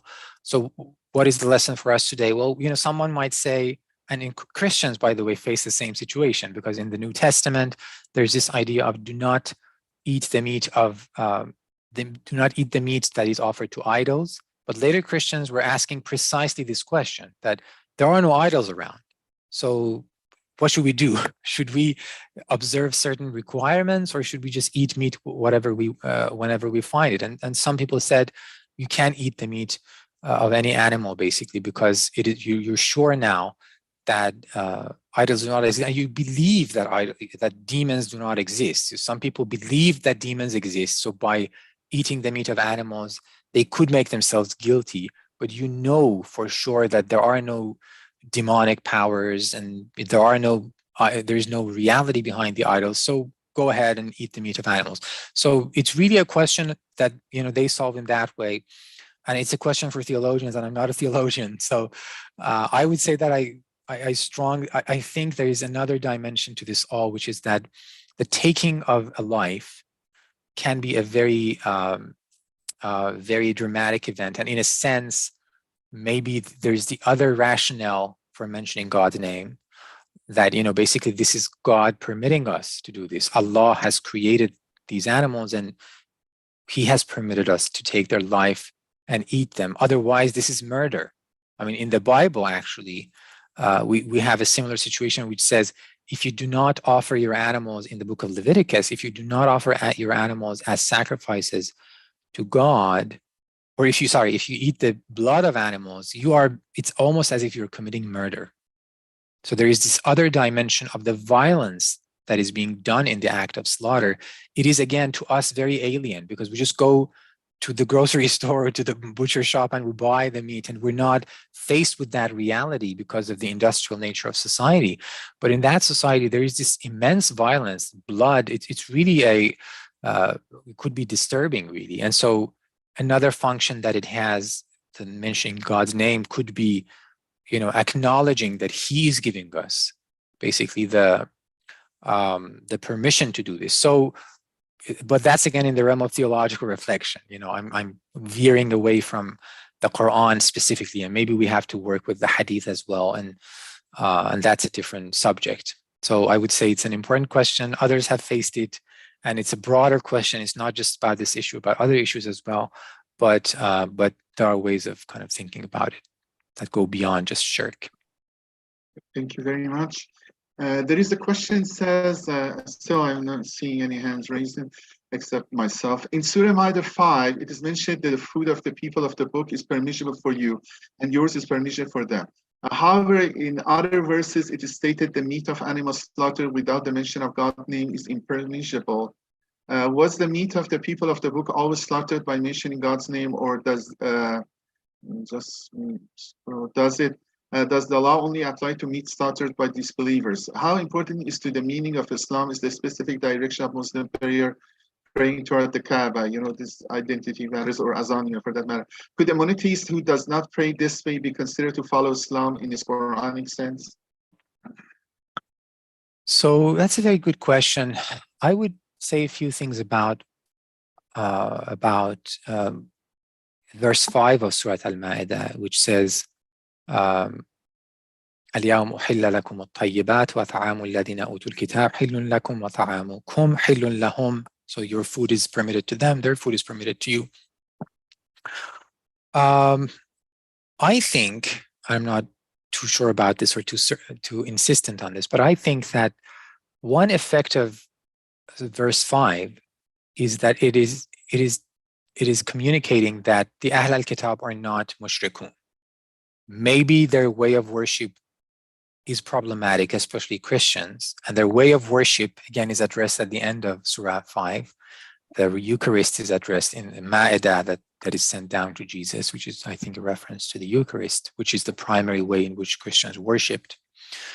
So maybe there are aspects of their worship that are problematic, but they are not pagans. They do not worship pagan deities. So maybe it's an acknowledgement that it's safe to get meat from them because there is no risk of getting meat that is offered to pagan deities or demons, basically.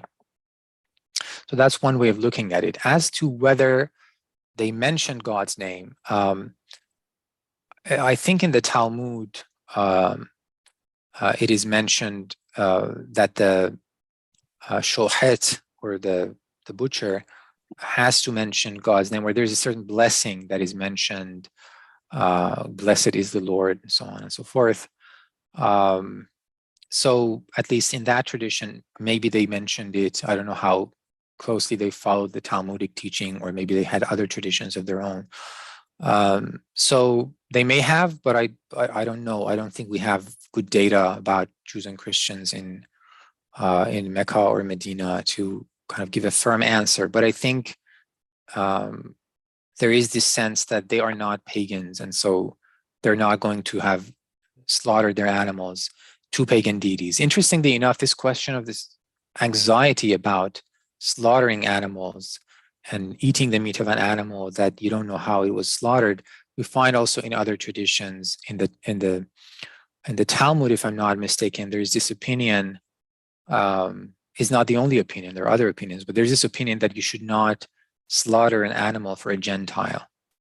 because the unexpressed intention of a Gentile is for idolatry. Whenever a Gentile wants to slaughter an animal, it is because they want to worship basically a pagan being. So you shouldn't be complicit in that act.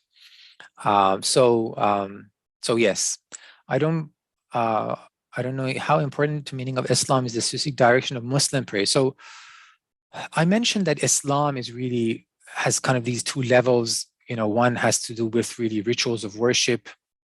The other one more broadly, we can serve God in all sorts of ways in our life, mahyai wa mamat, and with our property, with our beings. And I think that Islam is important and related to the direction of prayer, but only cultic Islam is really important for that. There's this hadith that says, al-Islam man salla salatana. So Islam applies to whoever prays as we do, does salat as we do, wastaqbala qiblatana, and faces our qibla, wa akala dharihatana, or eats our sacrifices. So Islam is someone who basically shares our cultic worship. There is that verse in the Quran which the Arabs say, the Bedouins say, وَقَالَتِ الْأَعْرَابُ آمَنَّا. They say, we have believed. And it says, well, not so fast. You have aslamna, say aslamna, but iman has not entered your heart. And I think here it's saying, well, you have now accepted to basically share our rituals and not call on deities other than Allah in your salat and your sacrifices, face the same qibla as we do. So as a sign, as a visible sign of your monotheistic devotion to Allah, but faith has not entered your heart. So there is this cultic Islam, but it's not yet existential Islam, or it's not Iman really. So I would say in that sense, we could say that Islam could be connected to facing the Qibla as a sign of sharing the same rituals of the Prophet and his followers. So we could say that. But I think, yes, I think as another monotheist who does not pray this way, I don't think that prevents them from being Muslim in the Quranic sense, which is monotheist. As long as they are really worshipping only Allah, they are a Muslim, even if they are not praying like Muslims are doing. They're performing the Eucharist in a monotheistic way, or they're reading scripture in the synagogue in a monotheistic way. They can be called Muslim. That's my understanding of the Quran. Thank you. The next question actually was related to, has at least some part related to the verse. Would I ask this to be the last question, if it's possible?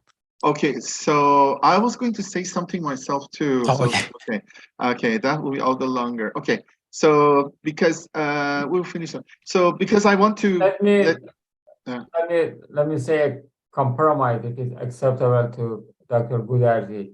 Can you finish by 11:15? So let's say in 10 minutes. Does it make sense? Yeah. Okay. So let's put that timeline. Yeah. Sure. Okay. Salam. Thank Dr. Goudarzi. There is also the verse in Quran which says the food of Ahlul Kitab is halal to you and your food. This is kind of repetitive, but I will say to you, your food, Ahlul Kitab is halal to you and your food is halal to them without exception of the meat. So there is not a question of Ahlul Kitab slaughtering animals, naming for other than Allah. Now, if the West is slaughtering improperly, does not make the meat haram based on the verse. Of course, if there is a choice to eat meat slaughtered by Muslim, it is preferred. This is practical questions of many people, whether the meat of al-Kitab, but this is, okay. And then also the question, which is, how do you explain the meaning of Islam according to your interpretation in the context of ayah? Is a ayat 14, Surah Hujarat. Yes, 49. Which I just explained. Yes. The way I understand it is, actually this is, I think in Usul al-Kafi, if I'm not mistaken, there's a whole series of traditions about the differences between Islam and Iman. And one of them is this notion of Islam as cultic Islam, basically, as the level of worship, basically, as now doing the same rituals and being monotheistic, basically. So you used to be polytheistic in your worship, you're now monotheistic in your worship, but it's surface level monotheism. You're not yet in your heart of hearts, faith has not entered. So that is how I understand that verse. That it's not about that Islam has different levels, basically. It could be cultic, reflected in salat wa nusuk, offered only to Allah, or it could be more existential. And here the cultic level is used. And I see this as being also similar to the hadith in which Islam and Iman are, Islam is explained as someone who prays as we do and eats of our sacrifices.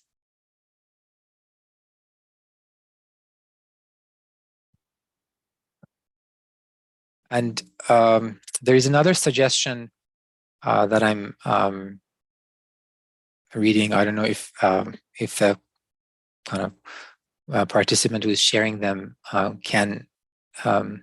It's okay for them for me to say their name, or to say what to read for you guys what they are saying. But basically, the suggestion is that maybe Islam is monotheism in general, and Iman is in the prophethood of the Prophet Muhammad. So I think that is a possibility, but I think that because there is this notion of faith has not entered their hearts, I'm more inclined to say that Islam is their surface level adherence to the same rituals, whereas Iman would be the more kind of internal spiritual commitment. The other way is to say, of course, Aslamna, it means that they have just joined and submitted to the Prophet's authority. That's another way in which it has been explained. So that is also another possibility. Yes. I mean, because we have two issues of Islam or deen. Do you, because this cultic, I want to talk more about deen, but this cultic Islam, you say at least Islam is the capital I, specific, you understand it is Islam as the religion of some people, you know, the meaning of Islam, which refers some group of people. Do you understand? I mean, okay, let me put everything at some other stuff, then you answer this question, because I'm worried. Look, this concept of religion as a general system of beliefs, action, living, which you're taking it out, or you want to give new meaning, but exists at that time. Jewish community exactly looked to the religion like that, as a full comprehensive view, worldview, action, something like that. So I'm kind of surprised Islam, and Christians more or less do that. I mean, they say we don't need those ritual stuff, but we have everything. So I'm surprised Islam or religion or deen is not mentioned like that, because in counterpart to them, and this is one point I'm saying.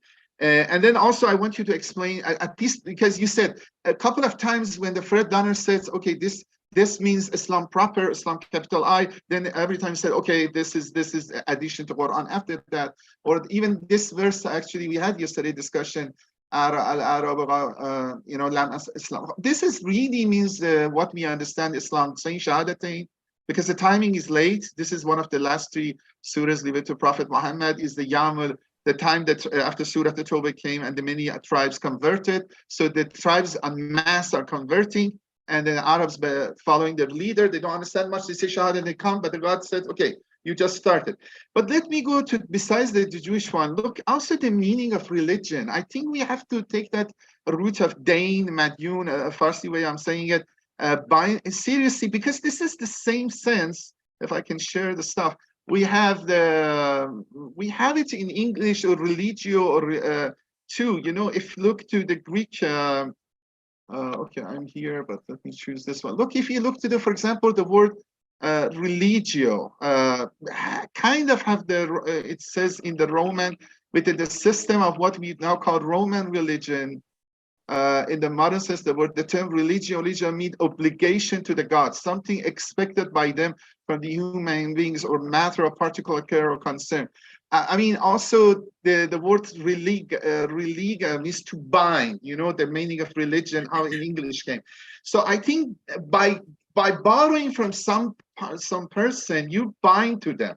You're kind of apt to them in that sense. Okay, if you want to close this app, you have somehow a duty and obligation to them. So in that sense, I think religion, that root Dain or can work here, because extended Arabic does that. You know, aql is the string that tie the camel, and now means the guiding the thing. So the change of the word, the root of it, I think it can happen, and then meaning is always generalized. Arabic start from many words start with common sense.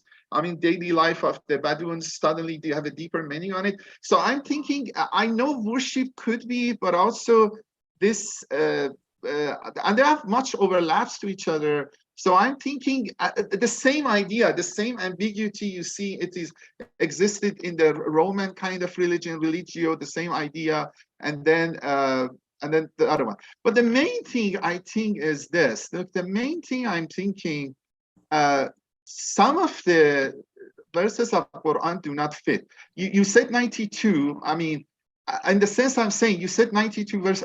Yeah, you're right. 92 times deen has come through, and some of it I agree.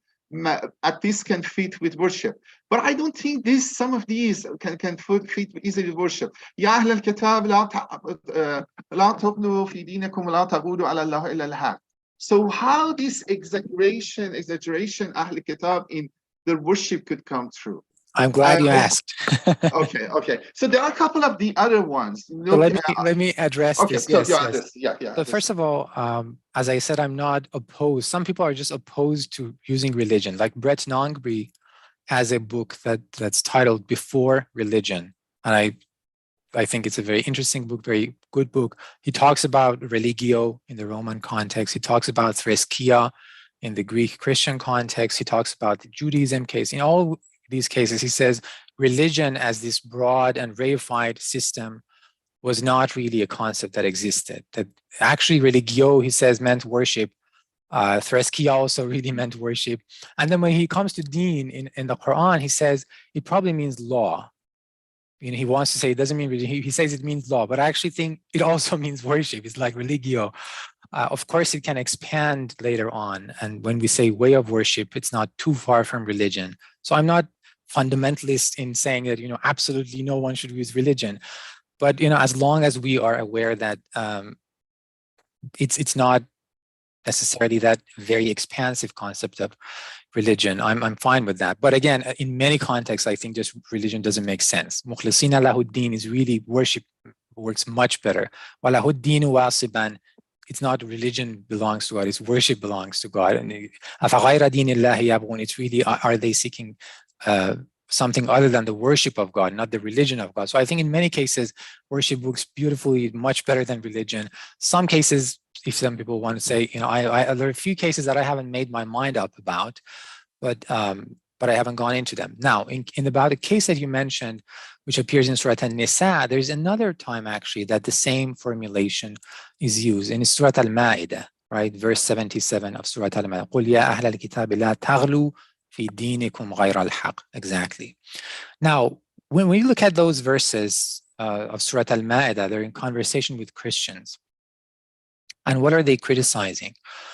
They are criticizing those who say Allah is al-Masih Isa ibn Maryam. فَقَدْ كَفَرَ الَّذِينَ قَالُوا إِنَّ اللَّهُ هُوَ الْمَسِيحُ Isa ibn Maryam. Or those who say God is one of three. إِنَّ اللَّهَ ثَالِثُ ثَلَاثَةٍ. So it is criticizing them. And then it refers to the deen of Christians. Now I have a whole paper on this actually. So that's why I said I'm glad you asked. Because I have a paper on Al-Ma'idah, which appears at the end of the surah. And basically what I think the surah is doing is that it is criticizing Christian worship during the Eucharist in particular, in which Christians said certain things. You know, they recited the Nicene Constantinopolitan Creed, which acknowledges Christ as the Son of God, as God, true God, as God from God.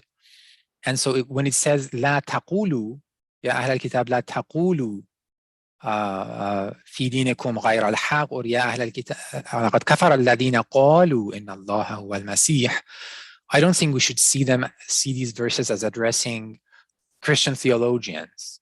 It is really talking about liturgical expression rather than theological exposition, in my view. And so it's saying those who say these things, and they say it in their worship. And what the surah does later on is actually, it tells us the story of the Eucharist from the Qur'anic perspective. And it tells us that only when God wanted to confirm the faith of the apostles in himself and in Jesus as his messenger, not as his son, not as another God, in himself and Jesus as his messenger. Aminu bi wa bi rasuli, right? So that is what the Eucharist was about, to confirm the faith of the apostles in God and Jesus as his messenger. And therefore, when you're commemorating it, you should also stick to monotheism, and you should not basically go to excess in your worship. So that is how I understand it. It means worship. It doesn't mean religion, as it's not about Christian religion. It's about Christian worship, in particular the Eucharistic worship that is addressed later on in the surah. And if we think that this is also in response to the Ahl al-Kitab criticizing the deen of the believers in verses 70, in the same surah, verses 57, we read that, you should not take as allies those people of the book, exactly. Those people of the book who take your deen huzuwan wa la'iba. Now we would say, okay, this is about religion. But what does the next verse say? It says, وَإِذَا نَادَيْتُمْ إِلَى الصَّلَاةِ اتَّخَذُوهَا هُزُوًا. When you call to salat, they make fun of it. So they're not making fun of religion as such. They are making fun of the rituals of the believers. They're making fun of the salat of the believers, the way they call to their salat. I think we have to keep in mind the believers were a very small community. Right now for us, it's very obvious that salat is the way it is and so on. Salat is a very distinct ritual, and they might have thought that this is a ridiculous kind of worship. We read these ancient scriptures that we have, and you guys just do these physical actions. It doesn't make any sense. So they were making fun of the deen of the believers, and the Quran criticizes that, and then goes on to criticize their deen, their rituals of worship. And it says, actually, you're not worshiping the proper way, because there's another way in which you should worship. So I think, that's what I would say about this verse. And I have a paper on this that hopefully at some point, if I'm alive, will come out. No, thank you. I mean, actually, your solution to verse 3, Surah Al-Ma'idah, was very interesting.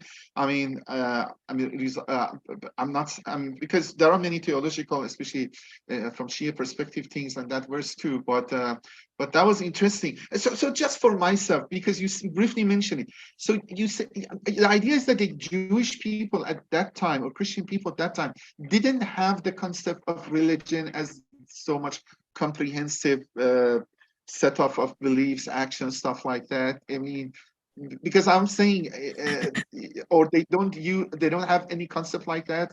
I mean, respecting what phrase they use or not. Because if they exist, they had it. I think there must be a reasonable to anticipate a counterpart here. But if you say they also, I mean, let me one thing I add, supporting. Look, nowadays religion is, because of Protestant Reformation. After that, is mostly a Christian influence, mostly personal belief. I agree. But historically, religion was reversed. Religion should be a public participation ritual. We go to the Egyptians, or even Abraham. The fact they anticipated he go to the house of the idols. The fact he stay at home, he didn't participate in religion. So really, and even Islam emphasize Salatul Jama'ah. Now we do mostly individually, but in the regular Islamic society, typically at that time, 90% of the time you do it in masjid, Jama'ah, and then 10% at home. But now things get reversed. So I understand the social and ritual collective dimension of it, but it's still, because this is the part. You mentioned it briefly about the book that talk about we don't use the religion and stuff. Was it the case, or my feeling was that the Jews really looked to their whole Mishnah, Agada, all Talmud, all this stuff. Maybe it wasn't before Templic times, but they thought this is the comprehensive worldview. And I think at that time they have confronted the Greek. So the other question is that when this comprehensive worldview of religion come, because some of the tafsirs you say, Muqatil ibn Sulaiman, stuff like that, you feel when they're talking about Islam, they now have the comprehensive worldview of religion. It's not just worship. The examples you're saying, yes. So is it, you think, confronting Greek philosophy this come true, or when this transition happened? That's one thing, or whether the Jews before Islam, contemporary of Islam, or Christians have that concept. I'm sorry. All this to clarify your thesis. Just So I think it is one thing for people to have had what we call religious observances. It's another thing for them to have had a very conscious language of speaking about it and distinguishing one domain of life from other domains of life. So religion, when, for example, in the modern period, people use it, there's oftentimes this assumption that religion is a domain of life that is separated from the secular domain of life. So there is this opposition. And so Roshain Abbasi has argued in a couple publications in his dissertation that indeed Muslims had, I think Maria de Cake also had made this argument before succinctly, but Roshain Abbasi has developed it, that Muslims also had this notion of deen and dunya as opposites, or deen and dawla as opposites. And so he tries to explain how it actually developed. So I would say that, so he has an article in Studia Islamica. Now he thinks that also in the Quran, especially in verse 3 of Surah Al-Ma'idah and in some verses of Al-Imran that I discussed, he thinks that there also it means religion. But he says that, this is not integral to my analysis, because even if in the Quran it doesn't mean religion, later on I'm showing how it came to be religion, really approximating religion in our sense of the term. So he has this analysis, and I think it's a helpful thing to, I would say, so maybe reading that and reading Brett Nongbri's book would kind of give a sense of what are the other possibilities. So there is a way of life, but that the Jews certainly had, but they did not necessarily, at least according to some scholars, they did not necessarily have a word like religion for it. It was just the way you live your life. I don't know, you went to the farm, let's say in Mecca, you went to the farm, you worked on your, maybe they didn't have a farm, you went to the farm in Ta'if, maybe you worked on it a little bit, and then you also offered a sacrifice to Allah, also for the same reason, because you want to make sure that your crops grow properly. So these are, this is a form of service that you're doing to Allah. And the notion of serving, by the way, I forgot to say, the notion of serving continues for dāna into later Arabic. dānatil arabu lil asnam. The Arabs worshipped idols. It doesn't mean they adopted the religion of idols. It means just worshipped idols, right? Or so we have that kind of sense, simpler sense also in later Arabic, which I think it's important to consider. But to go back to this, it's one thing to have a sense of, yes, there is this sphere of life that is a little bit different. It's another one to think there is a whole system that is consciously separated and they have a word for it. It's a little bit of a different level of being self-conscious about some things. And so they did have religion from our standpoint, but maybe they didn't think about it in the same term. But again, I've not kind of studied this question for Judaism, for example, in particular. So I can't give you a good answer. I would just say read Brett Nongbri's book if you haven't. He makes a case for it, and others have as well. Thank you very much. I appreciate it. Thank you for time. Thank you, discussion. Thank you. No, we very enjoyed it. And I want to again add that these are kind of radical proposals. I understand that to say that we have to now from now on understand deen in this way or Islam in this way, and obviously people are free to do whatever they want to do. I just hope that we think about these possibilities at least, and maybe sometimes we think that in this verse it might mean this as opposed to what we are habitually kind of seeing. So that's just a humble suggestion. It is not made haughtily or with the sense that everything else is wrong or this is right. I'm just trying to defend this as a viable proposal. And of course, we'll see how scholarship kind of evolves and responds to this. Thank you so much for your time and for this platform. Yeah, no, thank you. Okay, Dr. Musalleh. Dr. Goudarzi, we really enjoy your talk. It was very informative. And then thank you. We're going to ask you to join us again soon Inshallah. for other related topics because of lots of interest. You realize, sorry, we had to go over time. I know in the iftar time it's difficult really, but there was many questions. So we wanted to cover as much as we can. Thank you so much. We really appreciate my pleasure. it. Yeah, thanks also everybody for joining us. Dr. Goudarzi, anything else to add or finish? Yeah, I think the night of Ramadan, the last few nights, we did the best worship deen. And because they said tafakkur sa'a better about 1 hour thinking is better than 70 years of worship. So we got 70 years of deen or worship. It was great about reflecting, looking all these verses, and we are very thankful. And then definitely, hopefully, we have you sooner to our lectures. Thank you very much. Thank you. Thank you. Thank you. Thank you so much. Thank you. Goodbye. Yeah. Thank you so much. Thanks everybody for joining. Inshallah, we're gonna continue this lecture series soon in near future. And enjoy your night and happy Eid to all of you in advance. Should be soon, inshallah. So, Assalamu alaikum, everybody. Thank you. Alaikum salam. Thank you so much. Thank you.